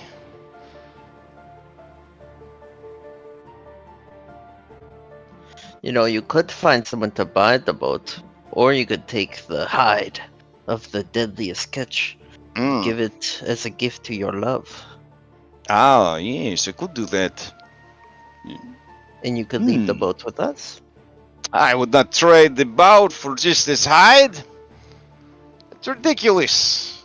This is a great boat. I'm sure I will find some willing buyer. It's at this point that Victor looks out at the water, and he lets out a sigh of regret. It seems that something's on his mind, but he did not feel like talking about it. Something wrong, Victor? He looks to you and says, I wanted to ask while we were out in the water, but it just felt kind of selfish. I had heard rumors that the wizard who fought the Dark Lord had been spotted on the northern banks of the lake. It's foolish, but I thought maybe there might be some lingering sign of him or something. You don't know anything about that, do you, Mr. Igor? And Igor looks at him and says, "Oh, yes, I remember. 1 year ago, there was a terrible battle in the skies above Kissel Ravenloft. Magic, the likes of which none had ever seen, danced across the skies. And then, the wizard, bald and handsome, with a goatee very similar to my own, or so the stories say, was blasted from the skies, and he fell like a shooting star to the northern banks of the lake. Many have tried to convince me to go across the lake and find him. But I never did. Even the cold shoulders tried to get me to take them. But it was strange. I actually agreed, but they became very nervous when we went to get out over the open water.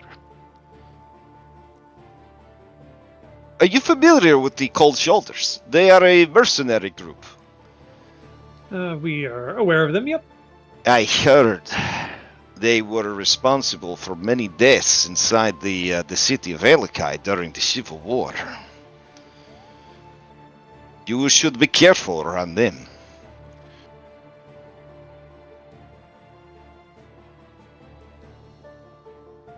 Well, Igor, would you fancy one more trip out on the ocean? I know you said that were on the lake. I know you said that was your last voyage, but what would you say? One more trip to the other side, perhaps in exchange for this lovely fish hide that you could use to woo Lady Voctor with. It is getting late in the day. You sure you want to go on the lake at night? Perhaps you could rest in the village, and then we could leave in the morning. I think that sounds like maybe it could be a good plan. Yeah, I mean, the lake is 7 miles across, north to south. So it would be a decent amount of time. Let me see just how many checks it would be. Hold on. And probably safer in the day. Well, everything's always safer in the day for sure. There's quite a few undead that just, if they show up on the random encounter chart during the day, we just ignore them.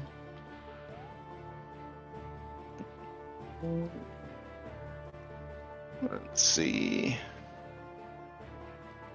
This computer does not have all the same stuff as my old computer, so sometimes it's a little bit slower to look things up. Let's see, 7 miles. So yeah, it'd be 4 checks, give or take, to cross the lake.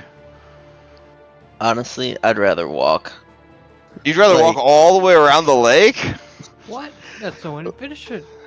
But Oh my like gosh. Wayne, you know, he was really brave, but Well, that's part of why Victor didn't want to say anything, because he knew that Wayne was really like fighting to keep his shit together, and like like it is pretty dangerous, and there's rumors and all that of the thing. The problem with the lake situation is there are 3, I don't know what they're called, tributaries, like rivers that go into the lake. So the area that Victor wants to get to, you would either need to cross the northwestern tributary or the northeastern tributary to make it to that part of the lakeshore.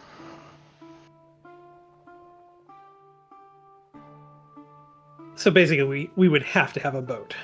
Or or you'd have to find a place to ford the river, which might involve going up into the northern mountains, the Baratok Mountains. regardless, I'd rather do that than take the boat. What? But we have a boat cabin. I mean, it'll only take a couple But hours. swimming is hard. Well, that's Okay. your choice for jumping into it. Just stay on And- the boat. And we're you fine. know, he was talking about horrors, and I Well, don't while, really while want you to guys are having this discussion, a fat, slimy bullfrog has kind of crawled / hopped onto Victor's shoulder, and if you didn't know any better, it looks like it's whispering into his ear, and he looks surprised and also disappointed by what he is hearing.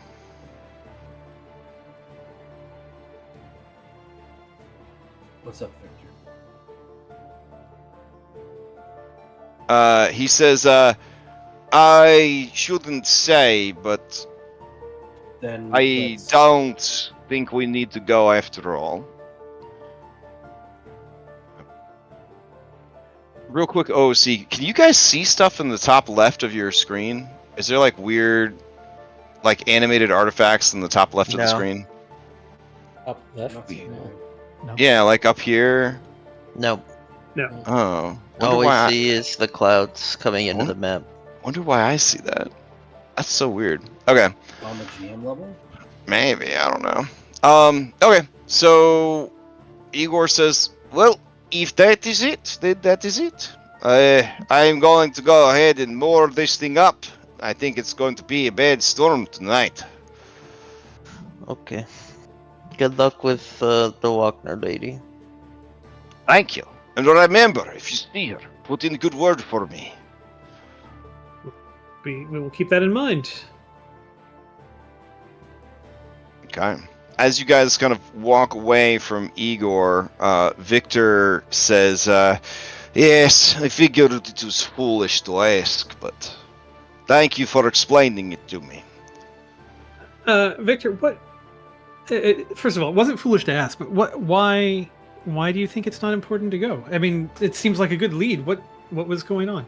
Oh, so Thought, now that Igor's not there, Thought says, oh, well, I was just letting him know that my master, Xantha, and I, we like to watch a little bit of the old scrying crystal, kind of brings him back to himself a bit, grounds him when he gets very upset about the degradation of his own mind. So we always pop a little bit of scrying on there. We was watching the Dark Lord and the wizard do a little bit of fighting, getting the tough. So we saw like ringside seats, as it were. It's quite a battle. Xantha, he was very interested in the wizard because it turns out this was a wizard that Xantha knew when he was younger, but he couldn't remember because his mind's on the fritz. So there was a kind of a painful, like, I think I know that guy anyways. So we was scrying him for the next few days and weeks, and it was quite a Survivor Island situation where he was feeble-minded during the battle against the Dark Lord. He thought he was a deer for a while. Then he remembered how to use lightning, so then he turned himself into a deer. So you had a deer shooting lightning. It was crazy. Anyways, while he was doing that, them Cold Shoulders showed up, and they scooped up all his stuff that might have been left behind when he went full native. He chased them off with his spell casting. But then, a portal opened, and whew, this girl comes in looking like the worst decision anyone's ever going to make, if you know what I mean. And she just grabbed him by his elk ear and just dragged him through the portal. So someone came in and got him and left? Mm-hmm. I thought that wasn't possible. Well, Well, that Strahd Isekai got here. it's not possible if you don't have high-level magics. Why, I imagine if you were to heal my master's condition, he'd be able to send you wherever you needed to go.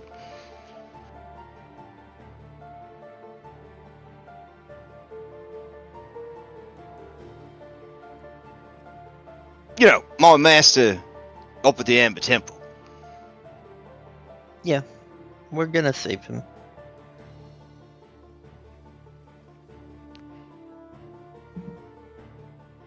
So Victor looks like his brows are like deeply furrowed, his eyes kind of cast in shadow, and he's just so frustrated. He says, "Of course, any opportunity, any chance for some small scrap of magical knowledge to fall into the hands of the people, and he takes it. He sends his minions, his thralls, to just take it away." Robin really wants to incite this frog. Yeah, sure. Make sure They that might still have it.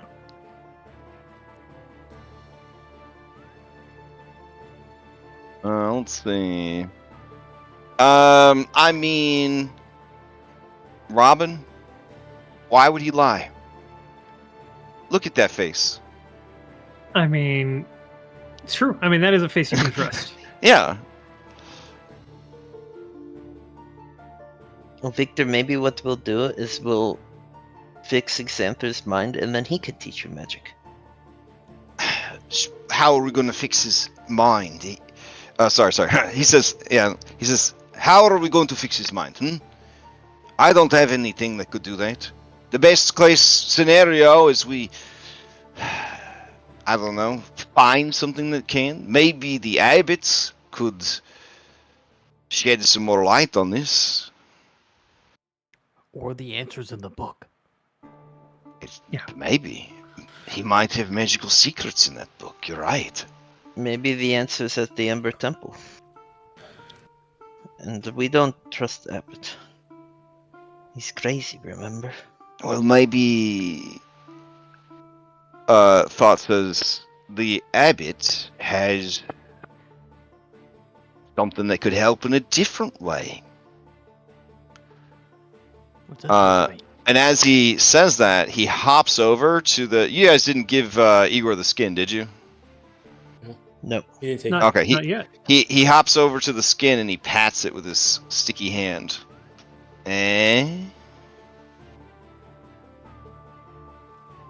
Everything is useful when you break it down to its smaller parts. Can't get the angel to do what you want. You make the angel do what you need.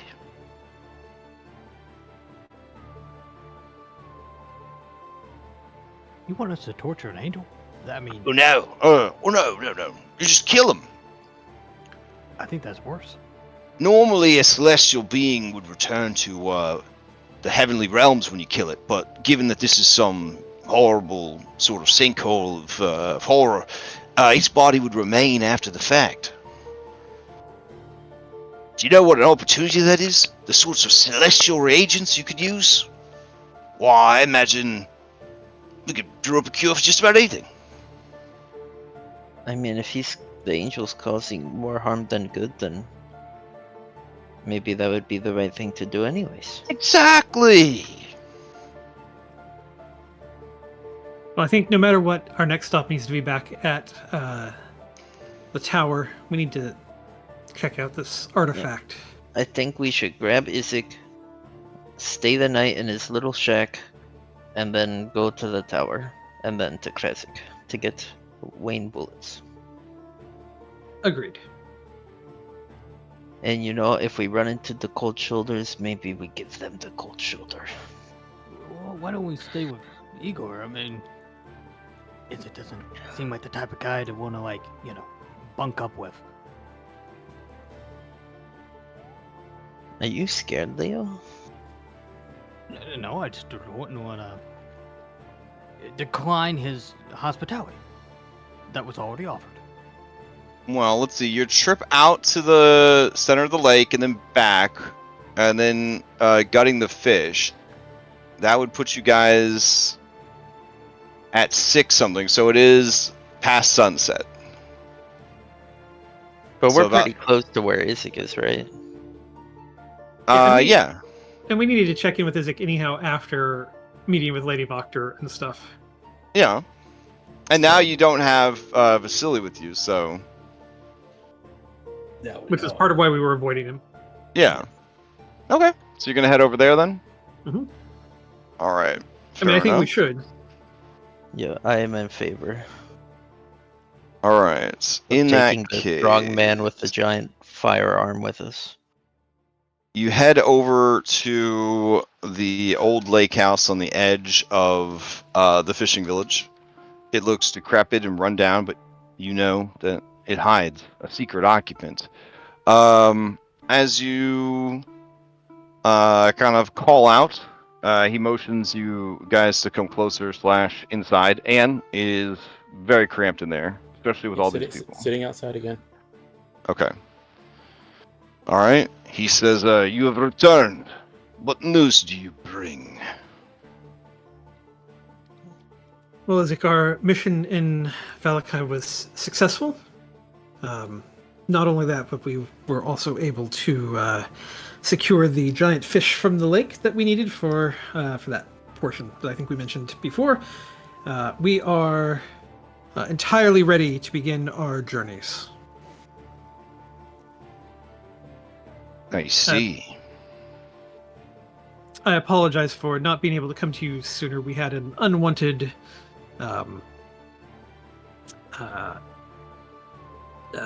set of eyes watching us for a little while. We did not want to lead them to you. But you feel you have gotten rid of those prying eyes? Indeed. Yes.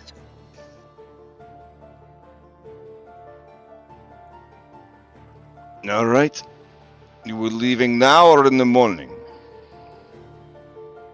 I would suggest the morning at this point. All right. Is it okay if we check up with you? You can stay here the night. It is not safe. There are many horrors that rise from the lake at night. But it's certainly safer than being out in the storm that is coming.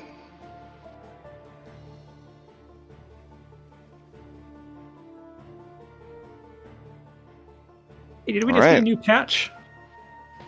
Oh yeah, you did. Yeah, you got a new Lake Zarovich patch. There you go. Nice. Yeah.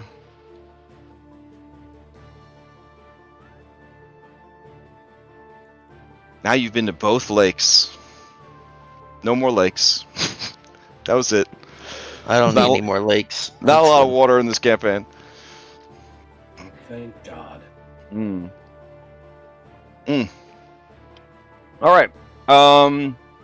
Does anybody want to post up as watch tonight? You would technically still be camping.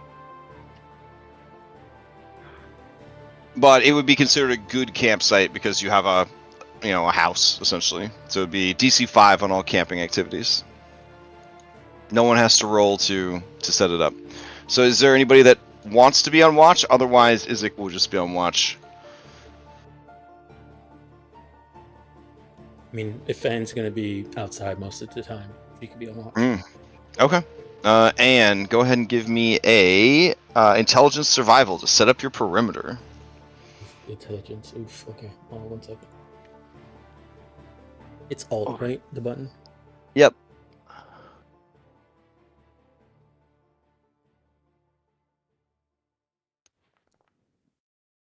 Oh, very nice. Okay. Go ahead and give me a perception.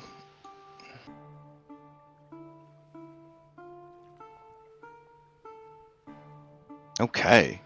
You feel, despite the storm, pretty confident that if anything tried to come out of the lake or along the lake shore, you would know. Okay. The rest of you, what do you do with your camping activity? Wayne, what's your camping activity?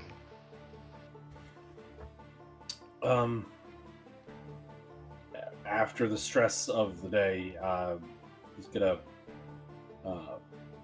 go in quiet contemplation. Okay. Give me a wisdom check.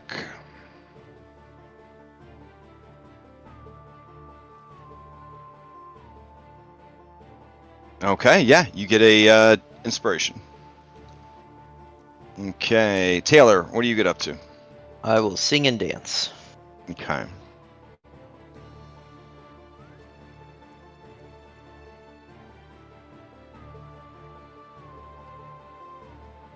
All right. Who are you trying to inspire? Leo. Leo. Okay. All right.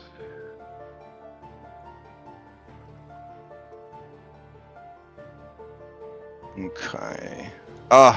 Taylor, I am so sorry. This was your first fight after getting cursed, and I forgot to apply the curse for you. I will not forget anymore. I don't even know what it does, so I will Alright. wait with bated breath. Alright, I'll actually just create an effect so that you, we'll remember it next time. Okay. Then, Robin, what do you do? I think he's just going to relax as well. Okay. So that's some All right. wisdom. I don't think this damage would have been enough to really cause too much issues for you, Taylor. So we'll say retroactively that it was affecting you during the fight, because yeah, the bleeding. Oh yeah. So Anna would have taken a D4 that particular round. Anyways, Robin, you are not able to hit the DC 5 for that wisdom check. It is too much on your mind. Too much happened during the day. Okay. All right.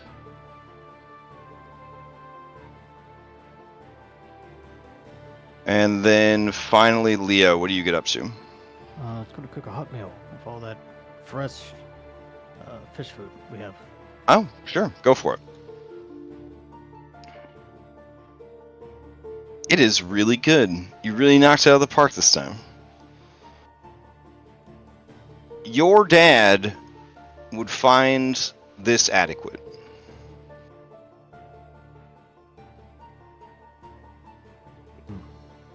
Everyone else, this was really delicious.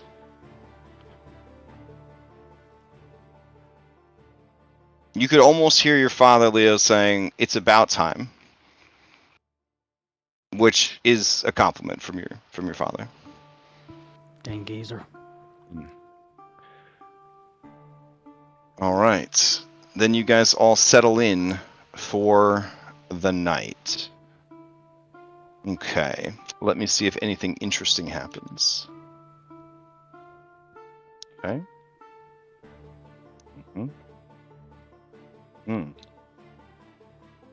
Okay.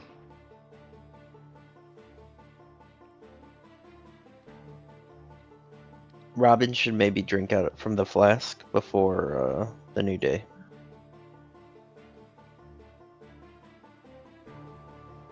So you could That take would a be short a rest too. You can save hit dice. yeah, that'd be a good idea. Oh yeah. So it would be 4d8 plus 4, I believe, is the heal. 48. You also can get Irene healer healed before that too. There you go. Oh, thanks. Uh, 14. how is your healing kits working? You doing pretty good still on healer's kits? I should have. Let me check here. I'm still holding 2, and they both have 10 charges still. Okay, and she's got 17 charges essentially between 2 kits. So, all right.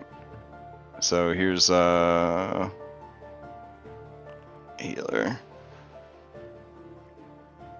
It'd actually be an additional 1 on top of that, I guess. 12. Yeah. Plus additional hit points equal to the creature. Oh, because we're 7, I see. Oh, plus additional. My bad. My bad. Yeah, additional hit points equal to the creature's maximum number of hit dice. Yeah. So it'd be 18 hit points total. Got it. All right. And then let's see. As you guys settle in for the night, does anything interesting happen? And that night, let's see.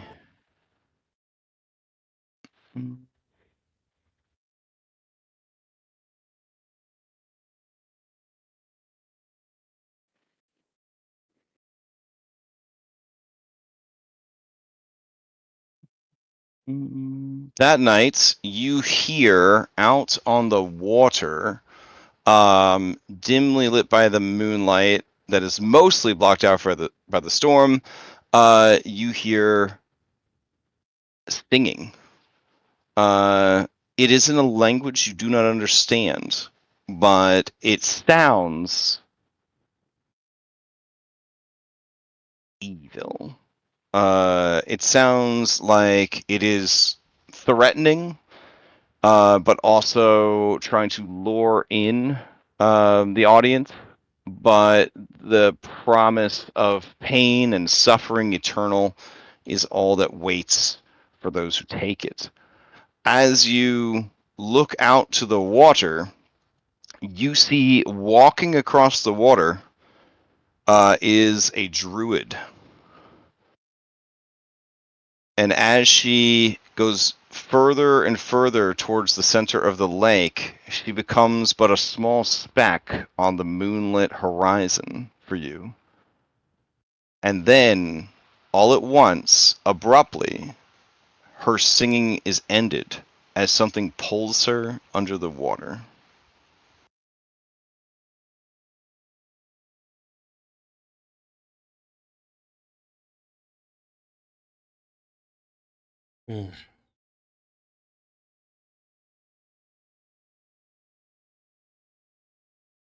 All right, the night continues.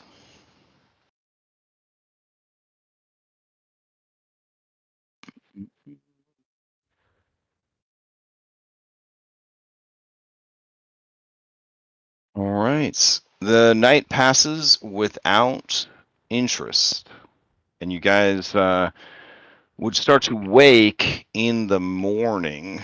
That night, Taylor, you find yourself haunted by nightmares. You will not gain the benefits of resting. Not that we're taking a long rest, but you would not gain any of the short rest benefits. Your maximum HP would be reduced by 9, but you can earn an inspiration by explaining to us what sort of nightmares would have this impact on you, or this effect on you. Alright, give me a second.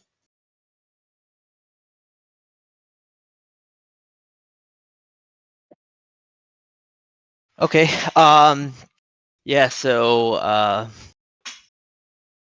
well, I am.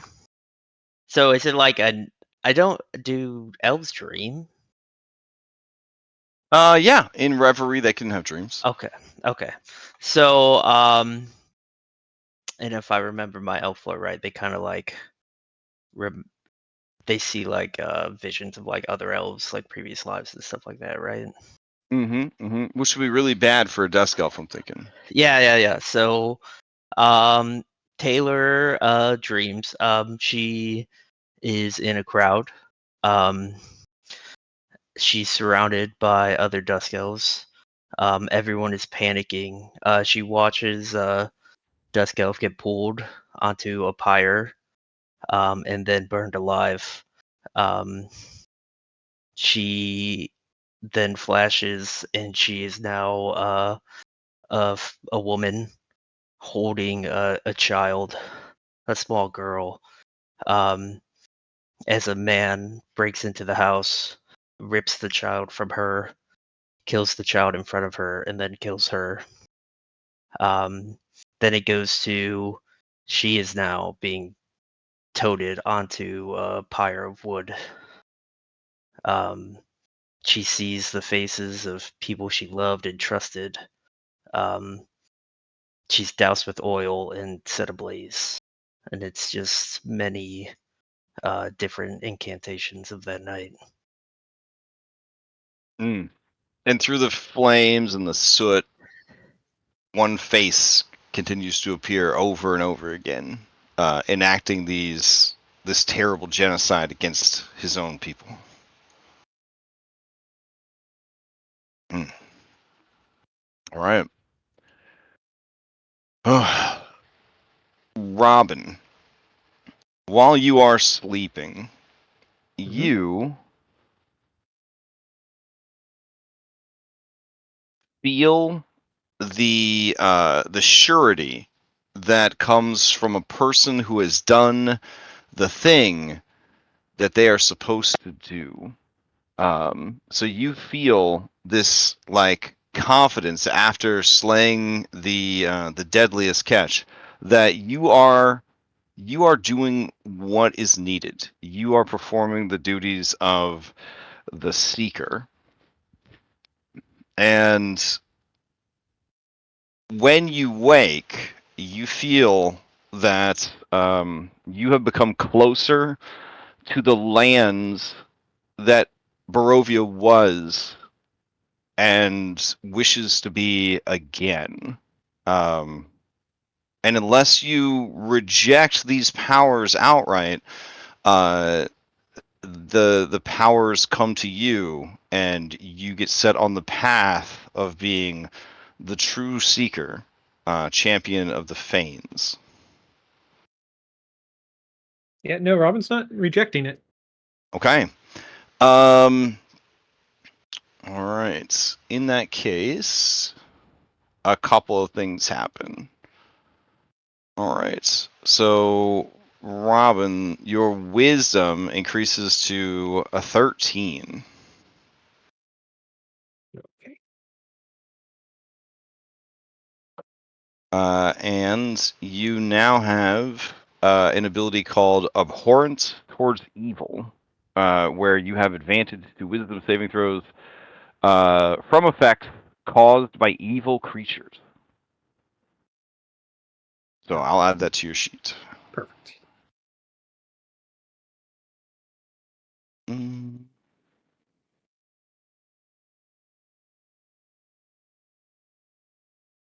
However, because of this new abhorrence of evil, it will become harder for you to disguise your innate disgust towards evil creatures. Creatures that have an evil alignment, they will kind of feel that disgust even when you try to mask it. So you have disadvantage to social skill checks when dealing with evil creatures.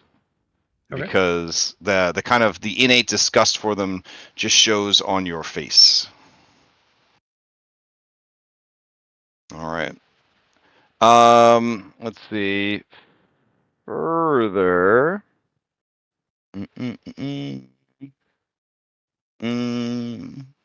Nothing else further happens at this time.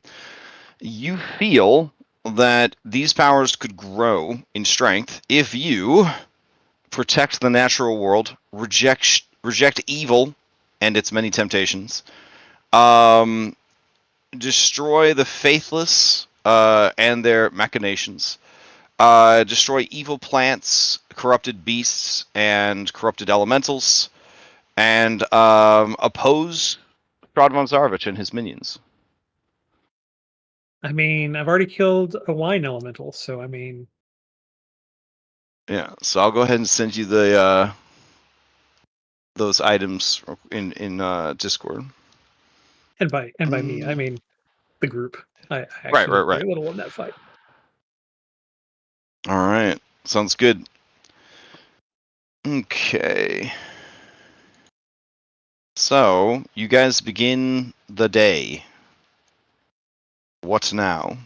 Where to? What is the plan?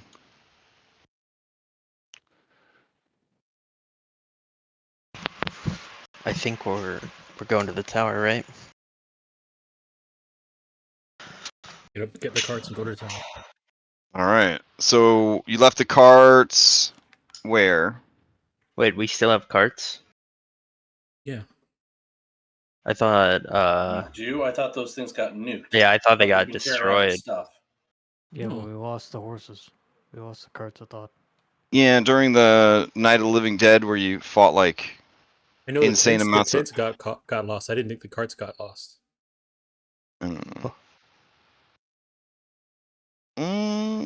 Oh, we had to have at least one car, right, to get Jason.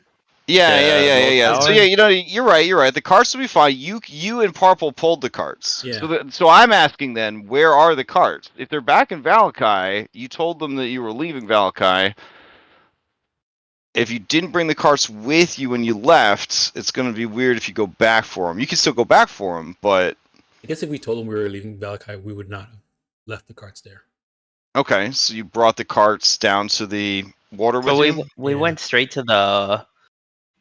So like, let's look at the timeline. So we went to the inn. Okay, Mhm. we met Isaac. We went back. We went Mhm. straight to the Walkner house. We left the Walkner house. We had Vasily with us. We went straight to the lake. So yeah, when we were leaving with Vasily, we were saying the wording was that we're leaving to go to Castle Raven. The Castle Ravenloft. Okay, then you would have brought the I would carts have the with carts you us. for Okay. believability of your cover story. Okay. Then we have them, so we could just Yep. go straight there.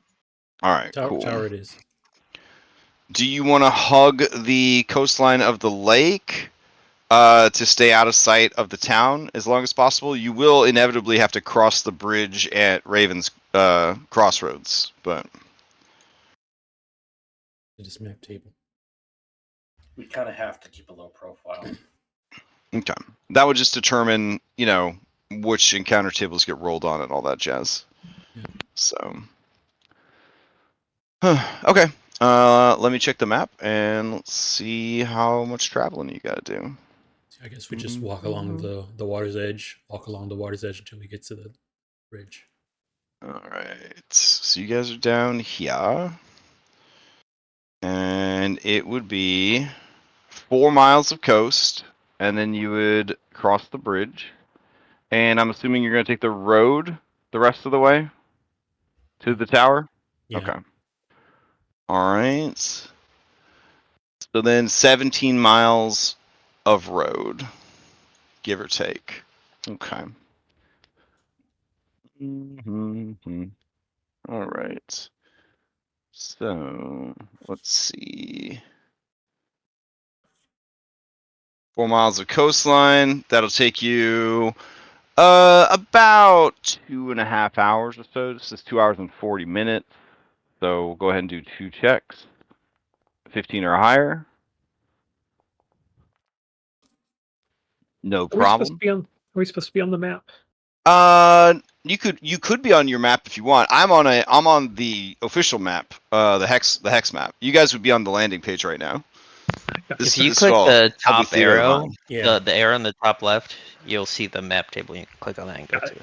All right, and then it's 17 miles of road, so that'd be 5 more hours. So you guys should be able to make it here in one day. All right, so Nice. let's just do 5 more checks. 1, 2. 3.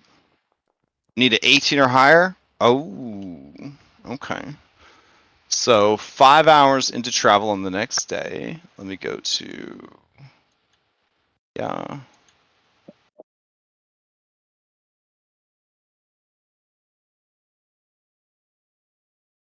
All right, so it'll be about noon. That sounds right. Let's see. Road encounters, river encounters. Here we go. Oh. Oh. Okay. Mm-mm. Who's got the book at this point? The what? I think Leo still has Who's it, right? got the book? I Does think Leo Leo's have the still book? carrying the lead No, line no book. I think we gave it Yeah, to I got Wayne the because book. he was thinking about not going. Yeah, well, no, that was the initial conversation, but everybody else was like, "No, we're not leaving Wayne alone with Vasily von Holtz with the Then book." Leo still has it then probably. Yep, Leo has it. No, it's in his pack. All right, so you guys would.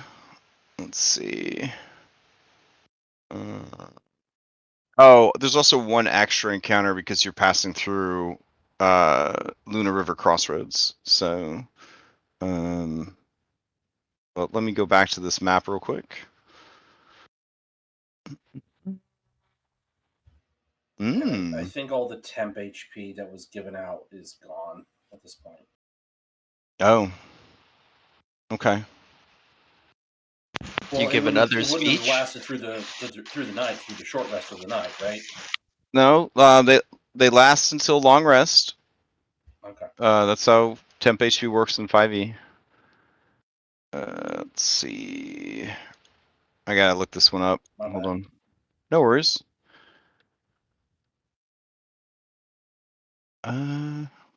Okay. So yeah, up ahead, you see a lone wolf, and it is just sort of in the road. Do we What do you guys recognize do? the wolf? Do you recognize the wolf? With your guys' passives, you do not recognize the wolf as a wolf you have seen before, so much as just a wolf.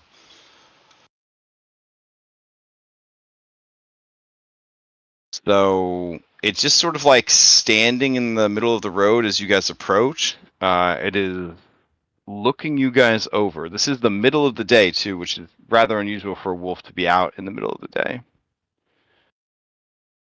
Does there seem to be an above-average intelligence behind that wolf's You lie? can give me an insight check.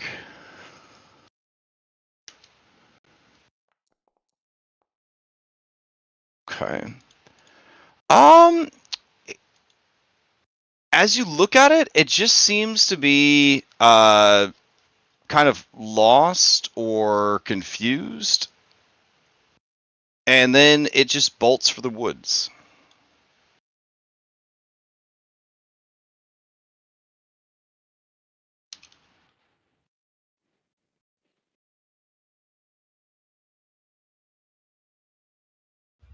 Okay. I guess we just let it go. Unless we are hell-bent on killing it. No. I'm not. Okay. Hold on, I'm just gonna roll something real quick. Oh, our secret roll things are gone again. That's Oh, yeah, I weird. just realized. Yeah, the button's not there. I wonder why they disappeared this time. Okay.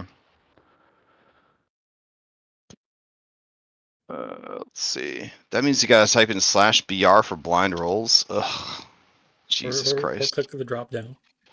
Ugh. Ugh. Alright.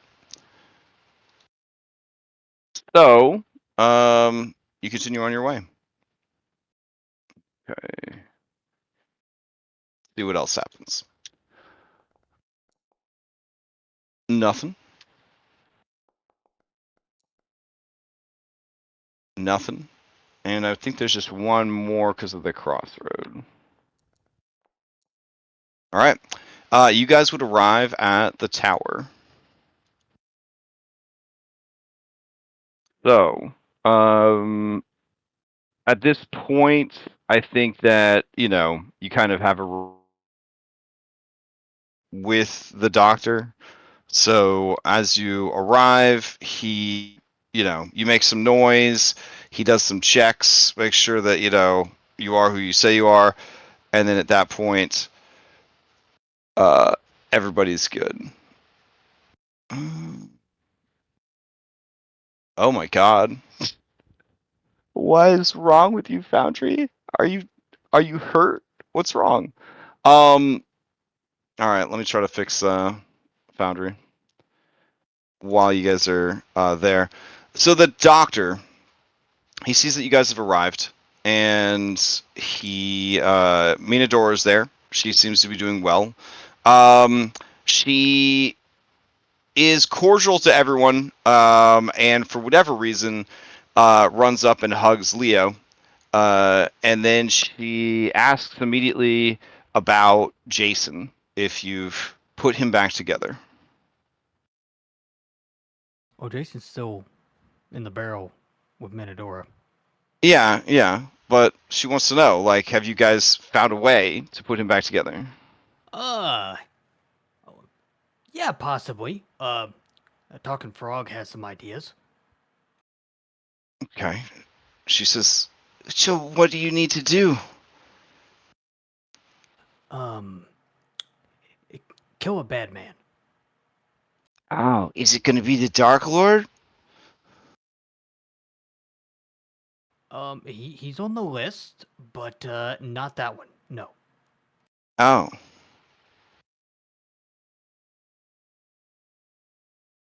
Is there anything that I could do? I don't know. There probably is, though. We're planning on heading to Krezk next. It's really boring here. Oh. Well, you want to come along then? I think we got everything settled. The hags are done. You killed them? You killed all the hags? We burned their house down. Oh. Well, and they were trapped inside? As far as I know, they were inside. Okay. Are they having this conversation like one-on-one apart from the others, or is Leo just having this conversation out in the open? I mean, Wherever she hugged them. they're just right in front of everybody, Wayne. I mean, Wayne is just giving you this look of, you motherfucker, you're lying to a child who's been traumatized. You did not He's traumatize shaking them his head in anymore. disappointment at you.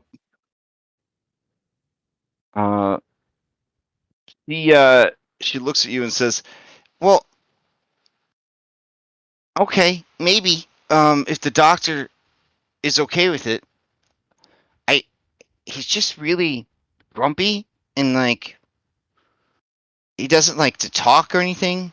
Yeah. Don't worry, I understand. I've been around grumpy people too.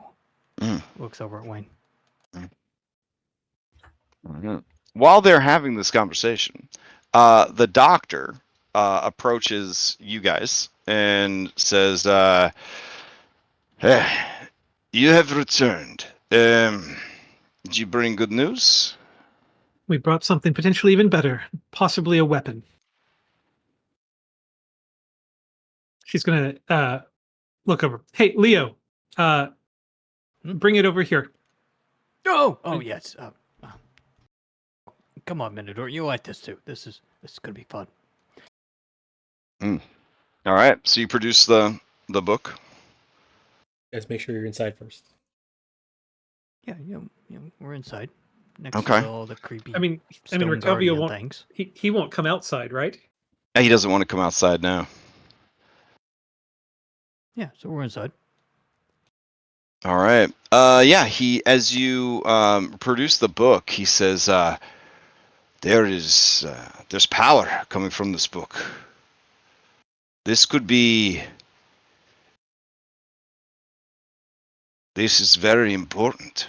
I can feel the power coming off of it. The Vistani, this was part of their prophecy to us when we first came, that this book would be part of our destiny and part of the key to beating the Dark Lord. It was hidden in the Voctor woman's house. She had it secreted away there under the bones of some of her enemies. This was from your reading. All right. Yes, you were wise not to read the book until you opened it. He kind of taps the inside of the box, and he says, "Lead." Yes. Someone did not want this book discovered. As soon as we realized it was lead-lined to hide it, we did not open it until we could bring it here, where it was hopefully safe to open it. Now it's time for story time. Oh, it is. Who wants to read it? Oh, that me. Do you want? You want to read it?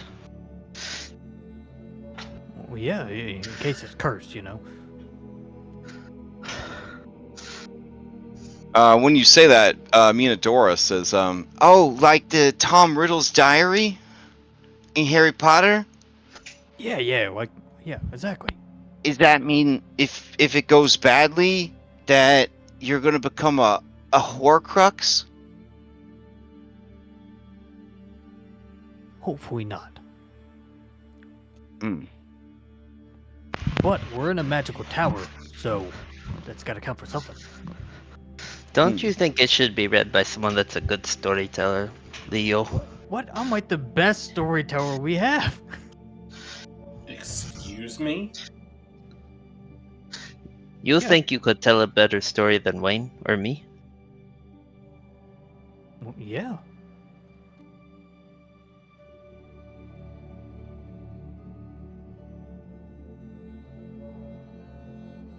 Why don't we play a game to see who gets to read it? Okay. What kind of game are you thinking? Like, I mean, as you guys are saying this, Van Richten is just like, well, we haven't even figured out if you could read it yet. It's probably written in some sort of cipher or perhaps an esoteric language. Have you looked inside the book yet? We haven't opened No. it at all yet to make sure it was safe first. Ah. Okay, so let's see if anyone can read it, and then we will have a contest to see who gets to read it. Okay, alright. Table of contents then.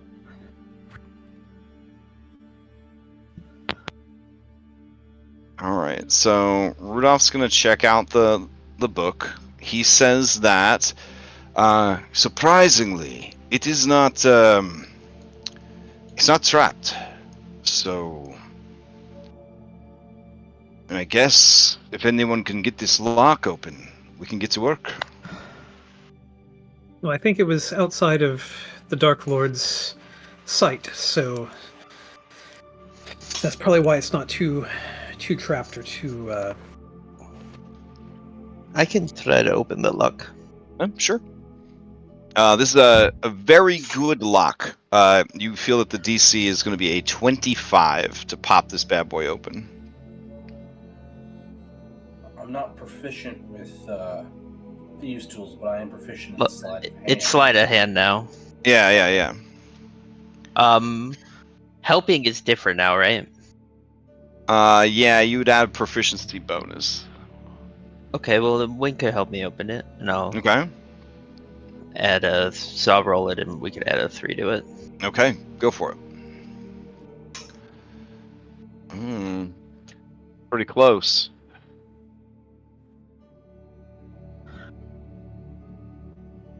Does this seem like something we could just try again later? You could try again, for sure. I would say that there's diminishing returns, though. Like, each time it's going to get harder to open. Ooh. Alright, I'll succeed. Oh, alright. Alright, so you push yourself pretty hard trying to pop this lock, and essentially, until you get a long rest, your knowledge skills and such are going to be penalized.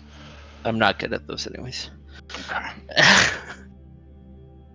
All right. So, with the book being opened, it is apparent right away that the book is written in some sort of cipher. The bound thick leather cover, steel hinges and fasteners with the lock and clasp removed. It reveals an interior with pages made of parchment that are very brittle. Stains and age have taken their toll, but some of the first section remains legible. However, carefully flipping through the pages, you do see that the majority has been written in a cipher or some sort of cipher / shorthand. You can definitely puzzle it out, but each section essentially will have to be solved with its own skill check. From what you can tell, there are 1, 2, 3 main sections to the book. So which one do you want to try to tackle first? Does like Thieves Can't help with this at all? Thieves' Cant would not help with this. Taylor hands the book to Robin. Yeah, I mean, Robin will take a look at it. He said Actually, you know there's- what? Thieves' Cant doesn't really have too many opportunities to shine in this campaign, so I would say that it would give you advantage to checks to try and decipher it. Yeah. All right. I mean, Taylor will take a crack at it. Though she's not But very essentially for this, we would just be using intelligence history to see if you can kind of puzzle it out. smart. All right. Well, if I fail, then I could just hand it to someone else, right? Sure. Exactly. I got your back. I mean, if you fail badly, you'll get misinformation. You'll, like, interpret the information in the book incorrectly.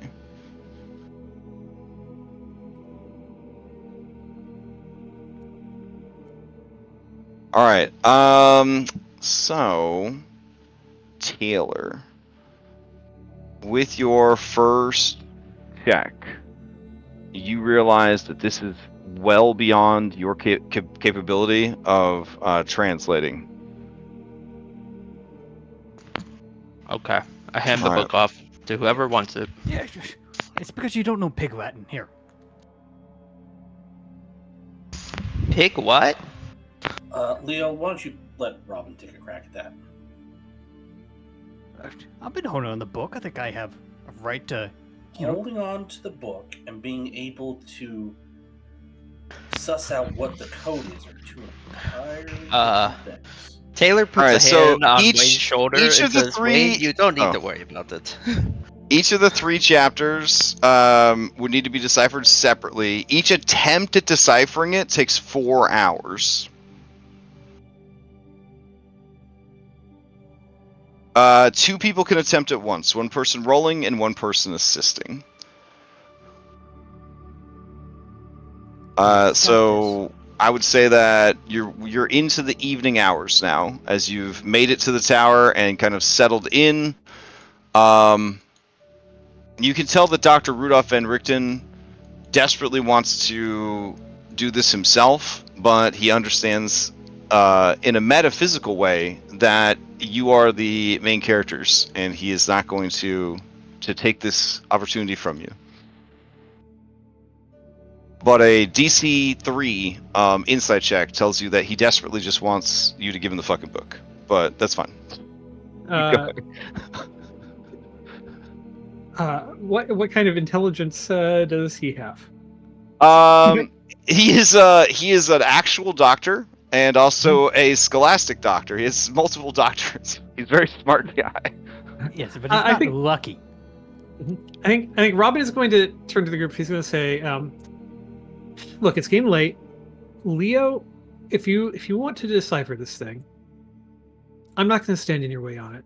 Why don't you and the good doctor work on it for a few hours and see if you can make any headway? And then, if you can, maybe in the morning we can reconvene, see what you learn, and we can work on it some more tomorrow. Okay, okay. It's like a job for the doctor and Victor. Yeah, I was gonna say, Leo, you should just let Victor help him. Like, Leo, you need to stop trying to do everything. You're not good at stuff. You're good at some stuff, but like, you're not good at everything. But you keep Well- saying you are. Robin's gonna look Damn. around. He's gonna say, "Well, I was thinking, Victor, and if the doctor and Leo can make some headway tonight, maybe Victor in the morning can pick up from them. They can get a little rest while maybe Victor works on it, following their lead." Okay. Yeah, maybe. I just look at that guy and she points at the doctor. He's not gonna stop until he figures it out. Look at this man. He's basically slobbering all over this opportunity. We can have a long night. There's plenty of opportunities. Leo, you're not good at everything.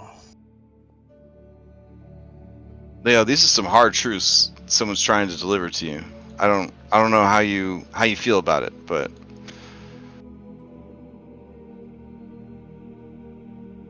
You know, I'm just trying to pull my weight, you know?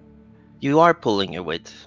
No, one of you's like a two-headed Godzilla, and you're like an acrobat from the circus.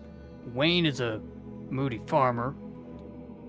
Okay, we're the closest. And Robin's like a new level. And, Leo, you don't need to prove anything. It's fine. Yeah, but I do. Wait. I mean, Jason's not here, and I gotta pick it up. I gotta send this shit, and I have to do something. Robin's gonna look over at Leo and he's gonna say, "Leo, the stuff that you need to do is the stuff you're good at. That's how you can stand out. If you think you're good at codes and that kind of thing, then do that. But if that's not what you're good at, then let the people who are good at it do it. You don't have Leo, to be good at all the things." You're good at making us laugh. You're good at, coming up with crazy ideas. You're good at telling me to hit stuff, and then I hit it. It's great. But this isn't your thing. oh shit, sorry. There's 4 chapters in the book. Okay.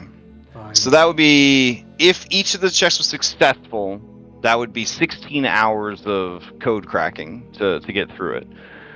Each section, the higher the check, the more you learn from that section of the book.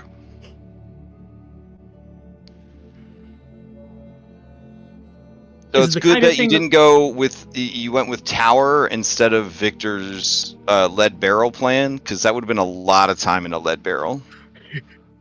Is it the kind of thing where, like, if we start cracking it, we can go back and try to get more information Yes, later? you can reattempt any section to get a higher check later.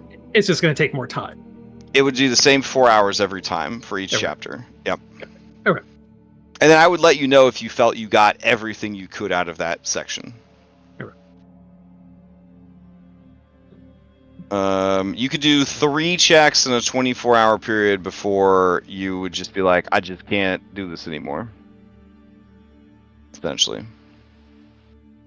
Well, why don't we figure out who our smartest people are, and we can work on this around the clock if we want to. Because I think this is our most important thing that we have right now. Let's get cracking on it, and we can just keep working at it. Yeah. Because if the doctor can start, if he can make some headway and show us what he's learning, then we're not dummies, and we can start. There's others of us who can take some turns trying to learn. I won't take any turns because I looked at that thing and I will never get it. This is not me. So don't include me in your rotation.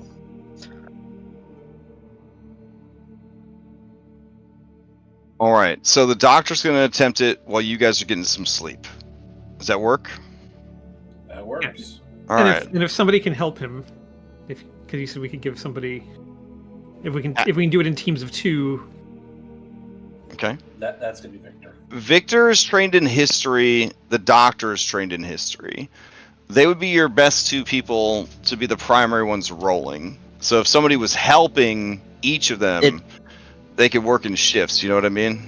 It is worth pointing out I am trained in history, Okay. so I could be the assister. Okay. Do you want to? You want to assist them? Yeah, And I'll you stay up only with need the 4 hours of doctor. sleep too. And Yeah, okay.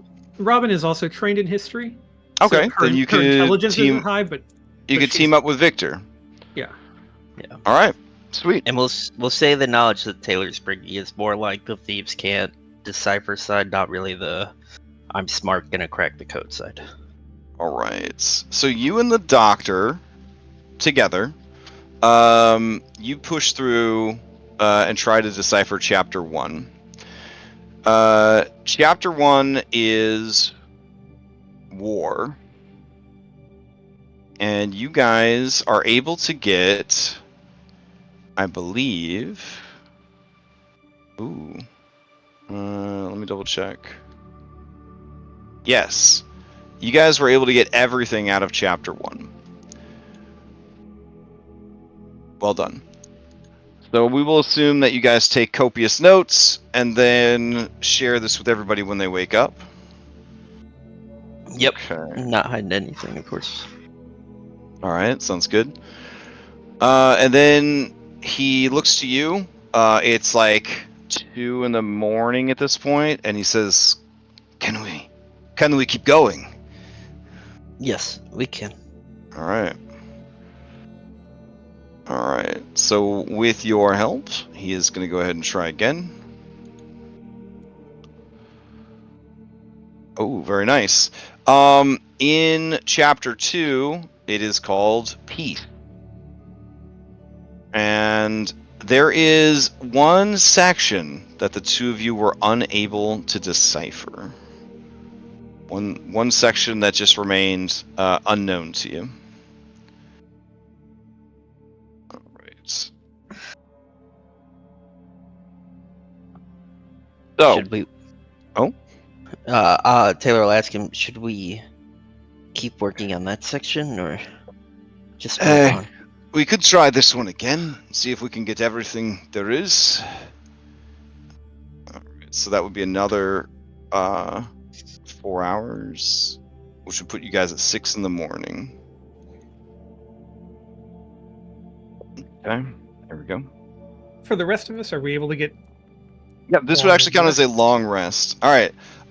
Yeah, with that second attempt, you learn everything from chapters 1 and 2. Well done. All right. Do you guys want to hear 1 and 2 before the next team takes over? Kind of like a knowledge transfer. Yeah. Could So they kind of maybe have help stuff them to on the build on. further. Yeah, it could help them on the further chapters too. Okay.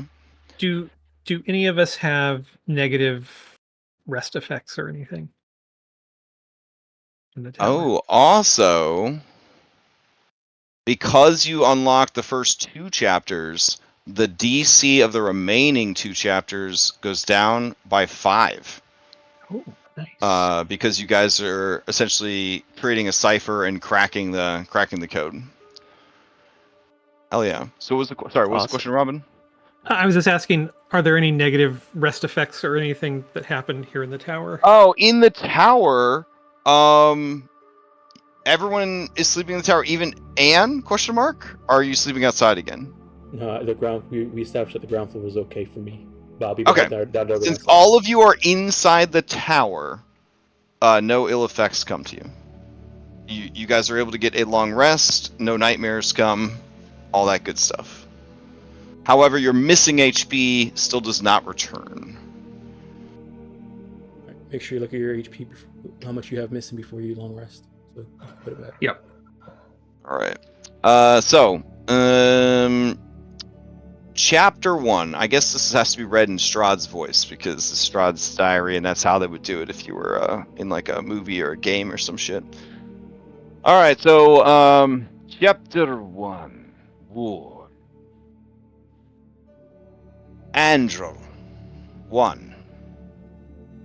When I brought my father's armies to this land, among them was a bright young acolyte of the Morning Lord named Andro. His sermons inspired the troops and boosted their morale, as well as their faith.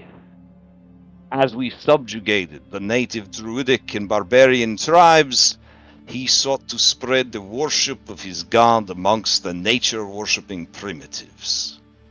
He was a kind soul, often advising me to temper my wrath and show mercy towards our enemies. In him, I found a trusted confidant and advisor. Andrel 2. Andrel trained a protege to succeed him, a fiery young woman named Markovia. She found herself on the front lines with my men, healing and supporting them in battle.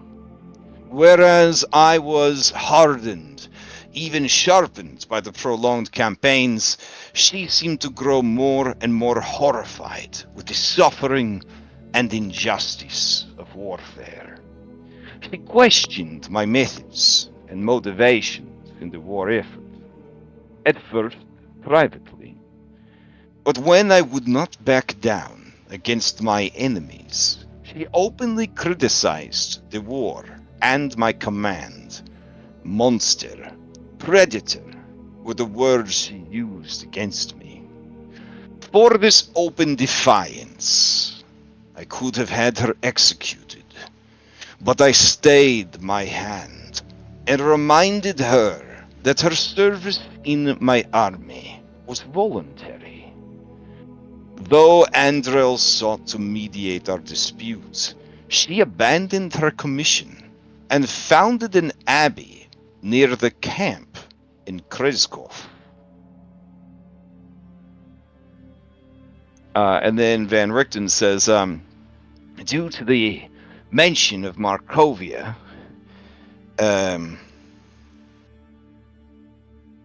this is the Abbey, right? By Kresik. That's what it seems like. And then you continue. Andrel 3. When I pacified the heathen wood elves, Andrel believed that they needed to be shown the light of the Morning Lord and abandon their primitive practice of abstract nature worship.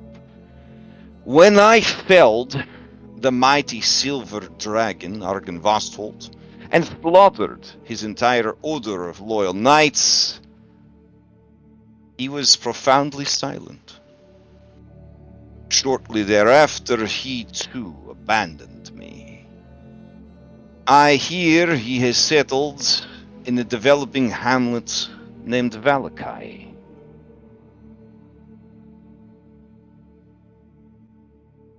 Andrel 4.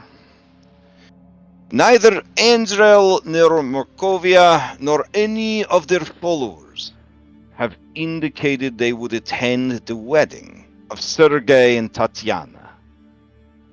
I admit, I find myself wanting for their wisdom and counsel in this trying time. Rahadin, loyal he may be, makes for a poor conversationalist. At this point, Irenia becomes like physically ill, like she's having an asthma attack, like she's gasping for air, her eyes are kind of bugging out, her breath is coming in like short gasps.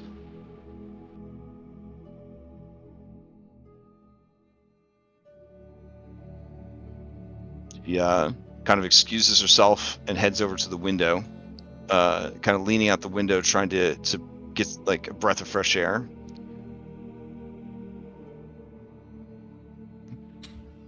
Wayne's gonna come up behind her and quietly ask, "Are you feeling okay?" Something about the story seems to be. No, it's that name, Wayne. Tatiana. I know that name. From where? From my dreams, Wayne.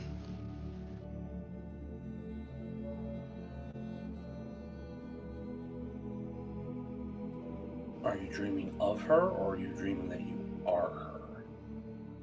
Both. But mostly that I am her.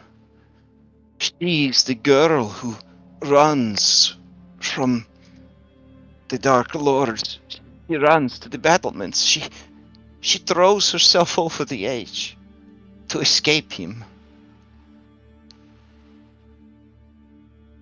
Hers is a name I hear whispered in the dark.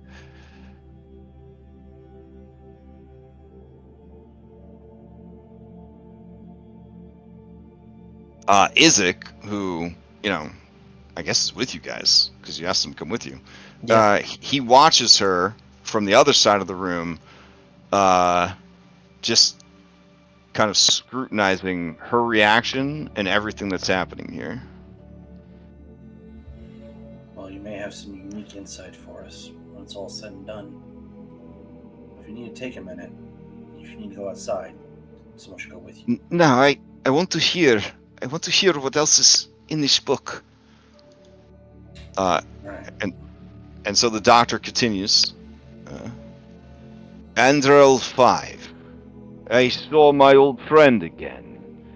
Age had weathered his face, and there was a deep sadness in his eyes. He had secretly organized a group of druids and shapeshifters and angry young men to resist me.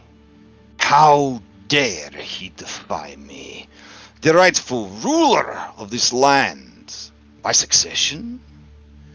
He claims to know my magic, ignorant of the vast wealth of lore I have discovered in the Amber Temple. His followers attacked me in a cowardly ambush and made frighteningly short work of my spawn and guards.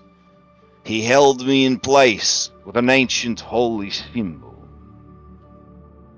And not yet fully accustomed to my new body and powers, I struggled to resist.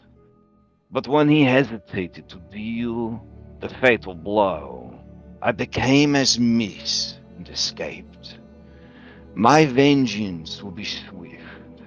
Even now, my werewolves and spawn and undead are assaulting the remnants of his forces. Your days are numbered, old friend. And then the final section that you guys translated in this part of the book was Markovia. With the forbidden lore of the temple on Mount Gakis, I have become an unpredictable foe indeed. Yet it was this hubris which led to the humiliating wounds I received at the hands of Markovia. Apparently incensed by Andrel's death by my hands, she marched with a small force of clerics and armored champions and broke through the gates of Castle Ravenloft. Never have I seen such zealous ferocity in battle as when that woman wielded her mace against me. Channeling the burning anger of her god through her martial instrument, it was all I could do to parry her blows and survive the onslaught. Had she accosted me anywhere but inside my lair, I must admit she may have been victorious. Unbeknownst to her, the castle is a creature of chaos which bends to my will. Calling upon its dark powers and my unnatural regenerative powers, I was able to outlast her. Her burning flame nearly extinguished, I granted her a hero's death. As a gesture of respect, I have interred her body's remains in the crypt below Ravenloft. Robin will kind of gasp at that a little bit. Yeah, shit. At which part? Just that, because that feels like that could very much be the clue for the the thing they're Oh, looking for in Ravenloft. oh yeah. Okay. So then the doctor says, and then we were able to learn even more. Half of the book, its information, is bared the truth before us. This is chapter 2, or what we are calling chapter 2. Peace. Souls. 1. The dark cycle of reincarnation has reached its limits. Across my realm are children born hollow. These subjects have but a scrap of the soul necessary to immortal. Though otherwise ordinary, they are especially dour, fearful, and unimaginative. But of greatest interest to me is that I find no sustenance in their blood. Some vital essence lacking. It is no more nourishing than sand to a thirsty man. I will study this to pass the time. I am certain there are many disappointed and hapless parents in Barovia who can be convinced to surrender their hollow-born children into my care. Souls 2. I know I am not mad. I am seeing familiar faces born. Something in the mist is trapping the souls which would pass beyond, forcing some sort of reincarnation amongst my people. Do the dark powers mean to taunt me? Trap an entire people in an endless cycle of misery alongside my own? Perhaps they torment me with false hope that my Tatiana will be reborn as well. Barovia 1. The Vistani and I have reached a place of mutual respect. They are content with my rule, and I do not trouble them. Barovia 2. The great rock of Mount Gekis remains a danger. I pacified it during my great campaign, but I fear it may soon prey upon my people if the lakes grow barren. That privilege is reserved only for me. Barovia 3. Baba Lysaga now dwells in the marsh ruins of Berez. We remain on good terms. She is powerful and dangerous. She too has communes with the dark.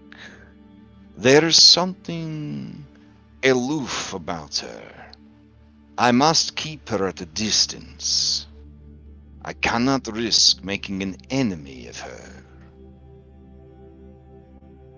Barovia 4. Xanthar's mind is eroding. On my most recent visits to the Ember Temple, I found him delirious and distracted. He seems unable to remember much, save his magic. I do not envy the Lich, nor do I pity him. It would seem that I chose all the more wisely in my means of immortality. Silver. Vladimir's accursed Silver Knights have slain another adventuring band. From what I witnessed while scrying, the knights slew them for seeking my destruction. I do not understand why my mortal enemies, servants of Argon Vostholt, would defend me.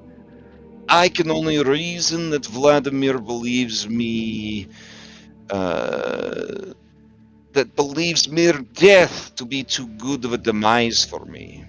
Or perhaps he wishes to bear witness to my eternal sentence.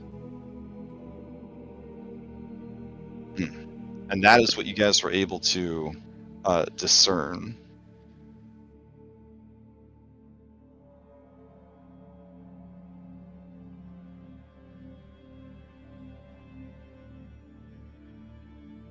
But there's still half a book left to go. I can't wait. But I need to rest now.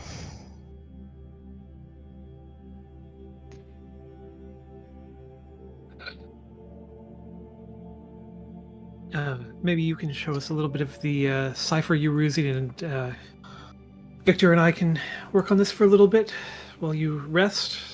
Yes. Doctor? He looks longingly at the book, but he kind of rubs his eyes. You know, having put in the full 12 hours, he just can't go anymore. He says, "Yes, some rest would be good. Thank you."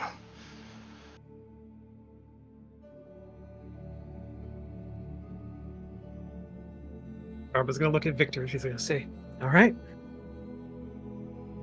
let's let that mind of yours work on this problem for a while." He nods. He rubs his hands together like an athlete getting ready to grab some sports equipment, and he picks up the quill and a fresh sheet of parchment, and he hunkers down. All right. The tiger starts playing. Nice. All right. He's actually got one higher than Rudolph in this, so we'll see how it goes. All right. And the DC's down. The DC is down. Oof. It's a bad start, though. It's a bad start.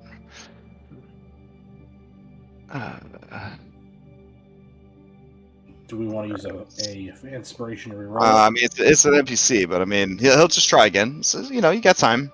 All right. Just 4 hours. Yeah. Only two more chapters. All right. Here we go. He will try again.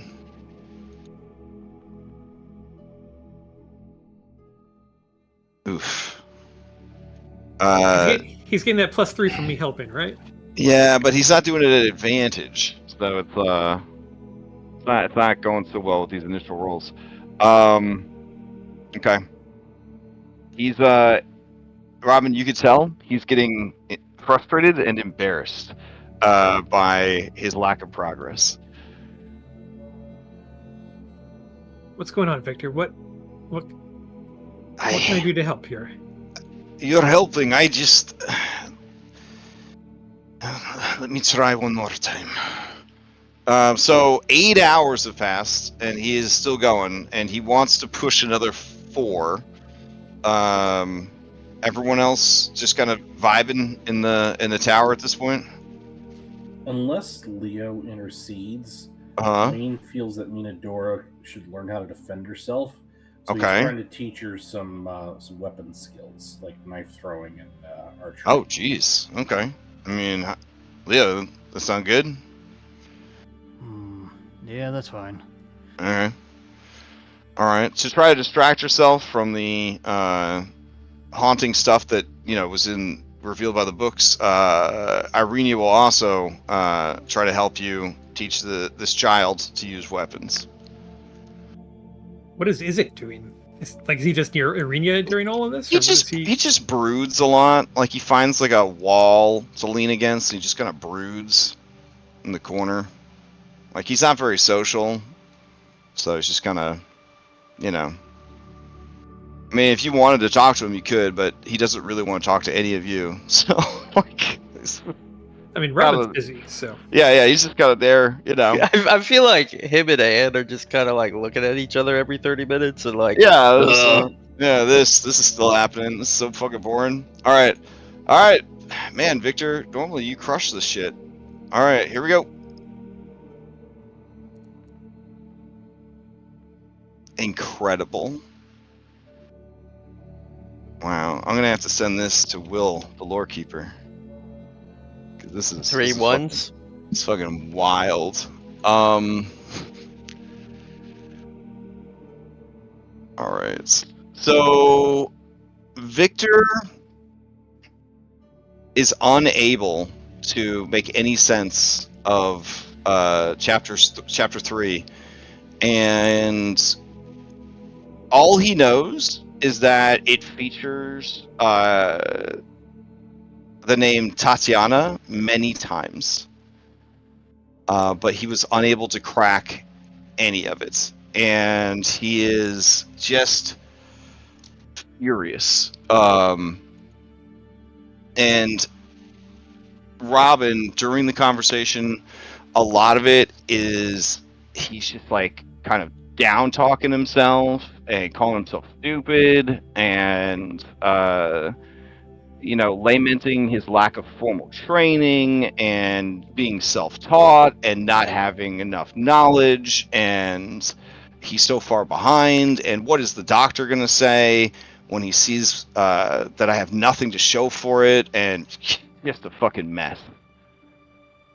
Robin's going to just try to talk him down from that. He's gonna be like, look, it's probably my fault. I don't know anything about this world. All the history I know is from Earth. Taylor was able to help the doctor and was able to give him, things from here and a lot more support, I'm sure, than what I was able to give you. I was probably just dragging you to, she's just doing that kind of. Oh, okay, give me a persuasion. Yeah.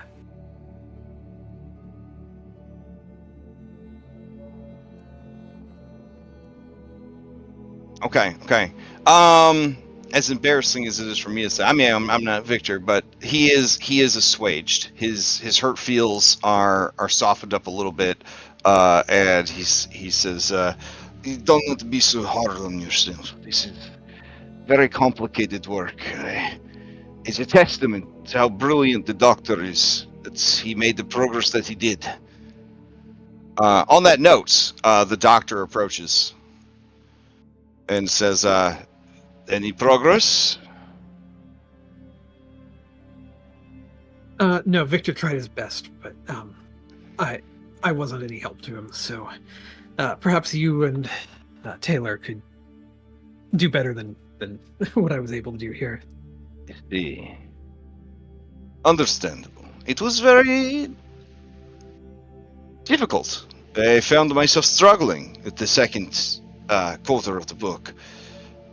I had hoped that the notes I left for you would have made it easier, but this is a difficult process. It would have been a miracle if we finished it in a single day. Go and rest. Taylor, can you assist me? Yes. Let's get back to work. Okay. All right. So, you guys hop to it. Here we go.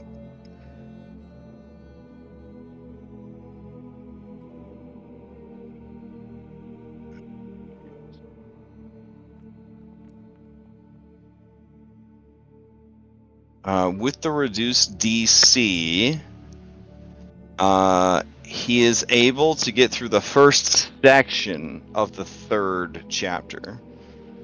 But he concedes that the DCs are higher in this chapter, that this is very difficult.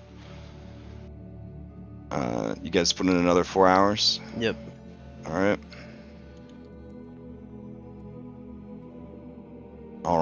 With that check, he is able to blow through most of the chapter, but there are still things that he was unable to translate, even with the reduced DC. Well, we should just try to be as thorough as possible. All right, you want to try the third chapter again? Third again. Yep. All right.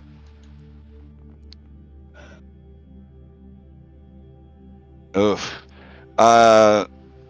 He rubs his eyes and his temple, and he says, "I don't know. I don't know. It's like he changes everything here from what he was doing here. There's elements of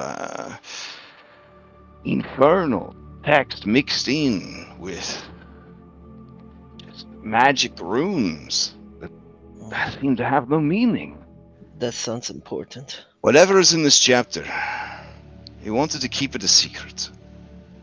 Like at this More point, so than the others. I'm sure Robin and Oh yeah.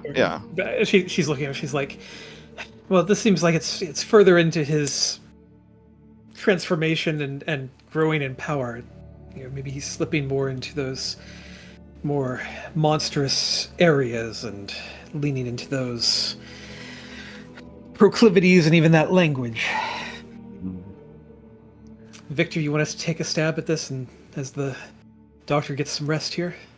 Yeah. The doctor says, I hope the answer is no, but are you proficient in the infernal script?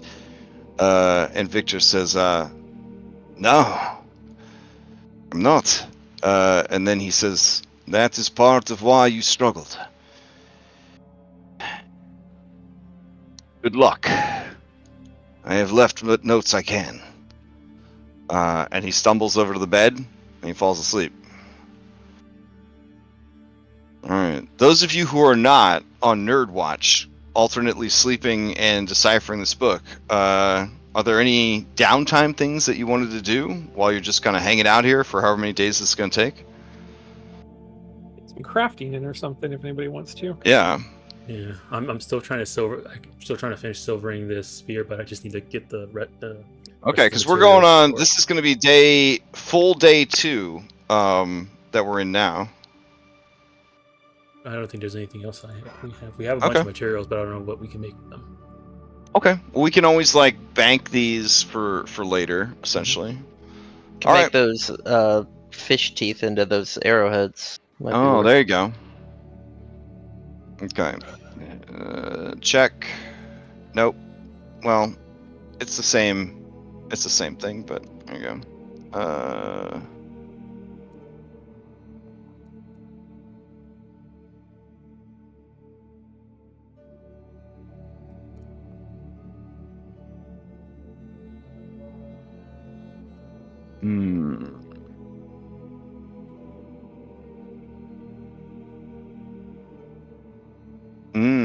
Okay. He is able to learn a little bit more, but there are still parts that he cannot translate after 8 hours of doing this. He's willing to try again, but mechanically, it's so difficult that this dude needs to roll essentially an 18 or higher to get it. But let's move on to.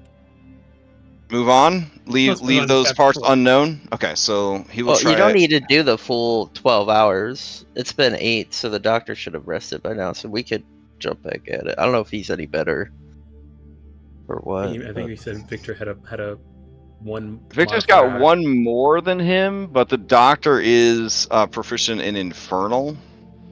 So like it's kind of like. I mean, it really just comes. It's 5e. It really just comes down to dice. Okay, then let Victor go for it. I mean, if it needs 18. All right. I mean, if you skip that content, you just won't know it, and then you can try to figure out the things from chapter 4 instead. I mean, let's have Victor try chapter 4, and then if he doesn't get it, the doctor can choose what he wants to do. Okay. He can either finish unlocking chapter 3, or he can move on to chapter. If we skip, we can't go back.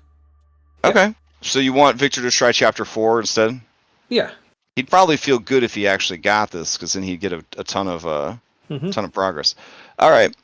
He learns a little bit from chapter 4, but there is still more content to be learned from chapter 4. All right. Okay. Man. All right. Hand it over to the doctor. All right. Doctor, here we go. I mean, I'm assuming we're taking time to do this. Oh, yeah. I mean, you're going to be at this for days, you know? Yeah. So far, it's been 3. This is day 3 now? Yeah, you're heading into the 3rd day. Yeah, we've done 2 full rounds. We've done 2 full doctors, 2 full victors. All right, the doctor is able to get almost everything from chapter 4 in that first check. So you now have the hardest bits of chapter 3 and the hardest bits of chapter 4. All right, he's going to go back to chapter 3. Here we go. Good luck. All right.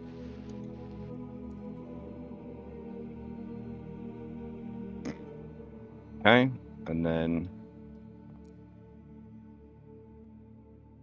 All right, he is unable to crack it, those last two. There's just some information that he's unable to get. So, that morning, he explains that we've given it several days. There still remains some bits of the book that are hidden from us.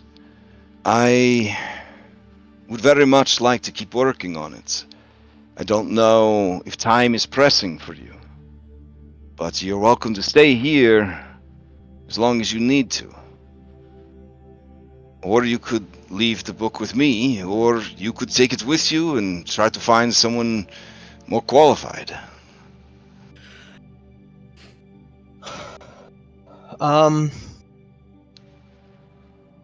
Yeah, so I mean, we could just leave the book with him and he'll figure it out over time, and then we can come back. We know there's a milestone behind reading it. Do we need to read the whole thing? You would need to read the whole thing to get the milestone. Do you want to just put in another day? I'd say let's try You one. guys want to try one more day? See? I say let's try one more day. As far as you know, you have nothing pressing going on. Yeah, You're not, yeah. you're We not don't aware. know all. Yeah, We don't know yeah. all the timers started. yeah. You're not Yeah. aware of like what's going on in the world, other than Yeah, the stuff you already know about. So Yeah, the only thing that that I really know about that kind of worries me is that the vampires are headed cold to. shoulders are going crazy. Yeah. But I mean, it's what it is. all right. Victor sits down and he gets to work.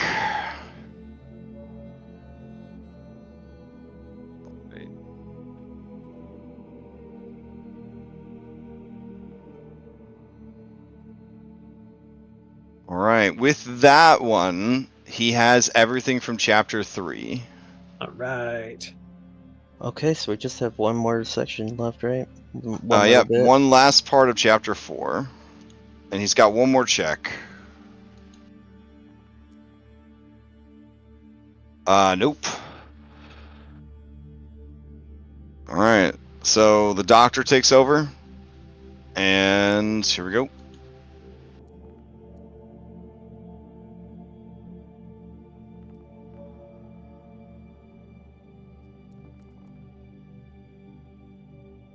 All right. With that last check, many days in at this point,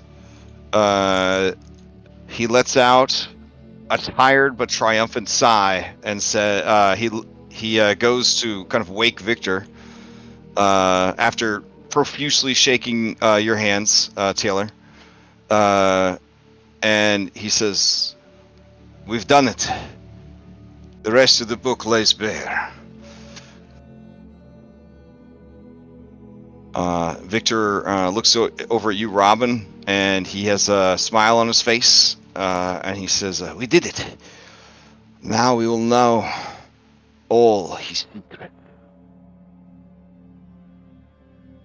And I guess on that note, we could end for the week? Question mark. Oh, I want to hear it. Then we'll start next session by reading the rest of the book. Oh, that sounds pretty good. Right at time. Yeah. All right. Sounds good. Whew. Okay. So let me check your campaign checklist real quick. Let's see. All right.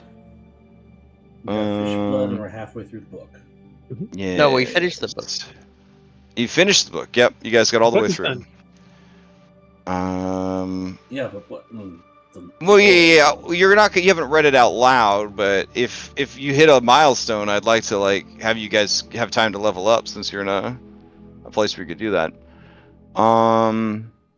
Okay. Milestones. Let's see. Major milestones. Incomplete. Read the Tome of Strahd. Check. Major milestone complete. Level up. Right. Is there anything for the fish blood? Nope. Fish blood is a sub checklist of a sub checklist for a sub checklist, but I did check it off. I mean, Robin got some cool stuff. Oh yeah, Robin got cool stuff from it. Yeah, I got a second bonus section. I'm pretty stoked. Yeah, see, it's in your needed reagents section. Here you go.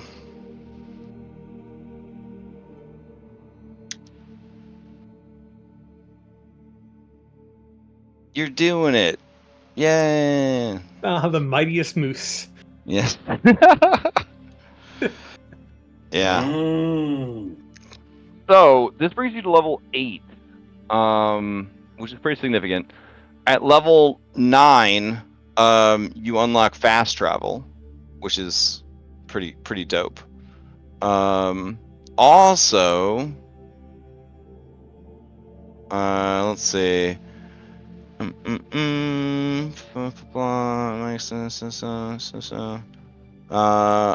Okay.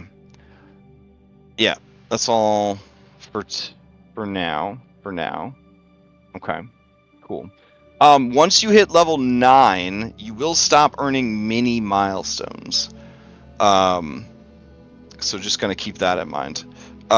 You still have quite a few mini milestones that you could get if you're looking for a faster way to level 9. Let me see. You have... What's our mini milestone count at now? You have 19 mini milestones left to earn. You have 7 right now, so you need 2 more mini milestones, and that would get you up to 9. But once you hit 9, then you have to do major milestones for the last few levels. Major milestones left in the world, you have 10. There's technically 10 more major milestones that you could grab. Level 18, baby! Sadly, the campaign caps at 13. But if you would gain a major milestone when you can't level up anymore, you would get a fate point, which could be pretty damn good. So, can you have more than one fate point? You can have more than one fate point. You can also give them to your NPC allies. Ooh. Who, because you care about them, because they're useful to you, will definitely be targets at some point. So it wouldn't hurt. But yeah, you guys, we're approaching the 1-year anniversary of the game. November 10th was the first session. So I can definitely tell you with confidence that you are more than halfway through the campaign. So we'll definitely be finishing in the 2 years or less that was advertised for the game. I will say this. There is a tipping point where once you tip past that point, everything just kind of starts happening all at once. So you need to be very cautious and very careful with when you decide to cross that line, when you decide to kind of tip it over, because there's no coming back from it. It all starts going nuts. Unlocking fast travel before that would be very smart. So I would definitely at least get to level 9 before you tip it past that point. That feels like it should be doable. Yeah. Yeah. I mean, I think We're at 8, so... Yeah, so you guys had some table talk conversations about what would be the tipping point. And I think that all of the things that you talked about were all very valid. That, when do you stop watching your reality TV show and go kill all the actors on the show because they made you mad? That's what you guys have to determine, right? Like, like how far can we go? What exactly can we do before we can't go back on what we've done, essentially? And what do we want to accomplish before we do that? Before you do that, right? Like, what can you accomplish before you do that? Knowing what's in this book, you're the only group that's gotten this book so far. This book, I believe, is very enlightening about a lot of things and a lot of his motivations. So hopefully it will help guide you as to what works and what doesn't work. So is the text going to be available in game? Yeah. I'll give it to you next yeah. week, like the whole thing. Yeah, like the transcription essentially. So we've done pretty well. I mean, we recruited Arena when other groups didn't. We got Purple where other groups didn't. Yeah. Well, they recruited Irina. Well, they have Irina. They just can't use her as a companion character. Yeah. Now to get Isaac to trust us.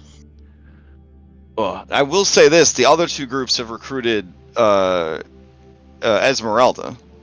So they currently both those groups currently have Esmeralda with their. Yeah, they their better party. keep her away from. And we're the only group that lost her. Yeah, you're the only group that lost her.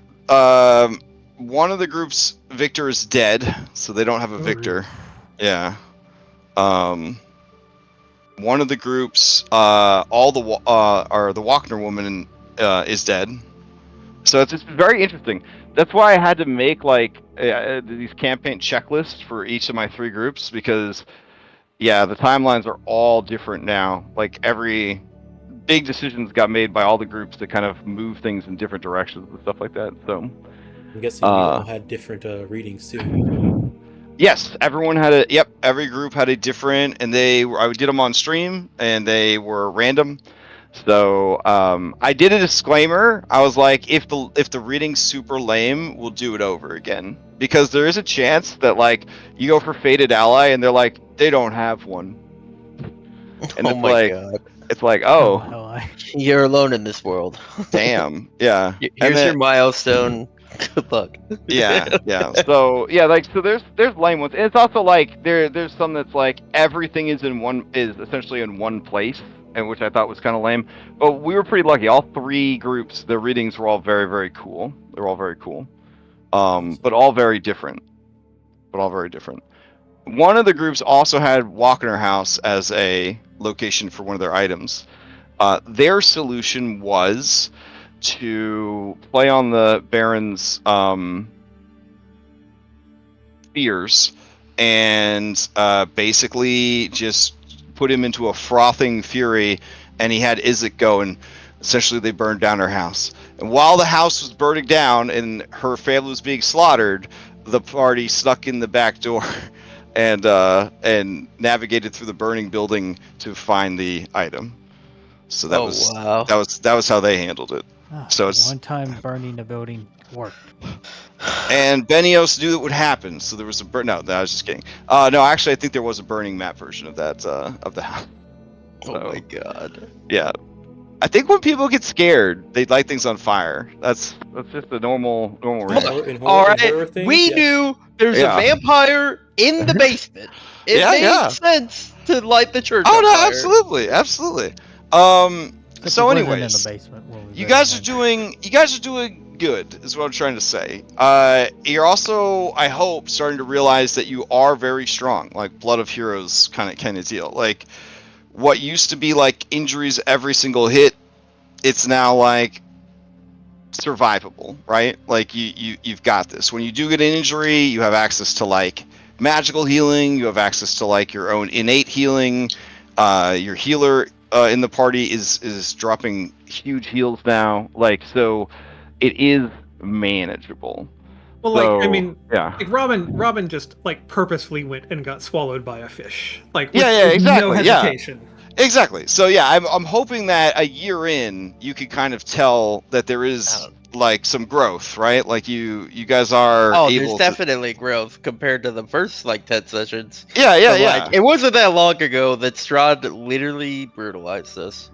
Okay, but if you look at your murder bird, that there's a lot on that on his on his side that if you can take those things out, right, like he might be manageable. But if you don't take those things out, not manageable. But one would assume you start taking out a guy's home defense System, that's going to be a tipping point. So you'll have to be really slick about how you do it, when you do it, how fast you manage to do it, and just plan on dealing with counterattacks essentially. So it's going to get real crazy in this next half of the campaign. But anyways,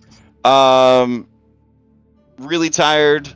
Only announcement is the Extra Life is next weekend. Hope it goes well. Does anybody have any announcements before we adjourn? I have a question. For the kobolds for Extra Life, do we need to get you art for like 15 kobolds? No. We're just using Trash Mob Minis.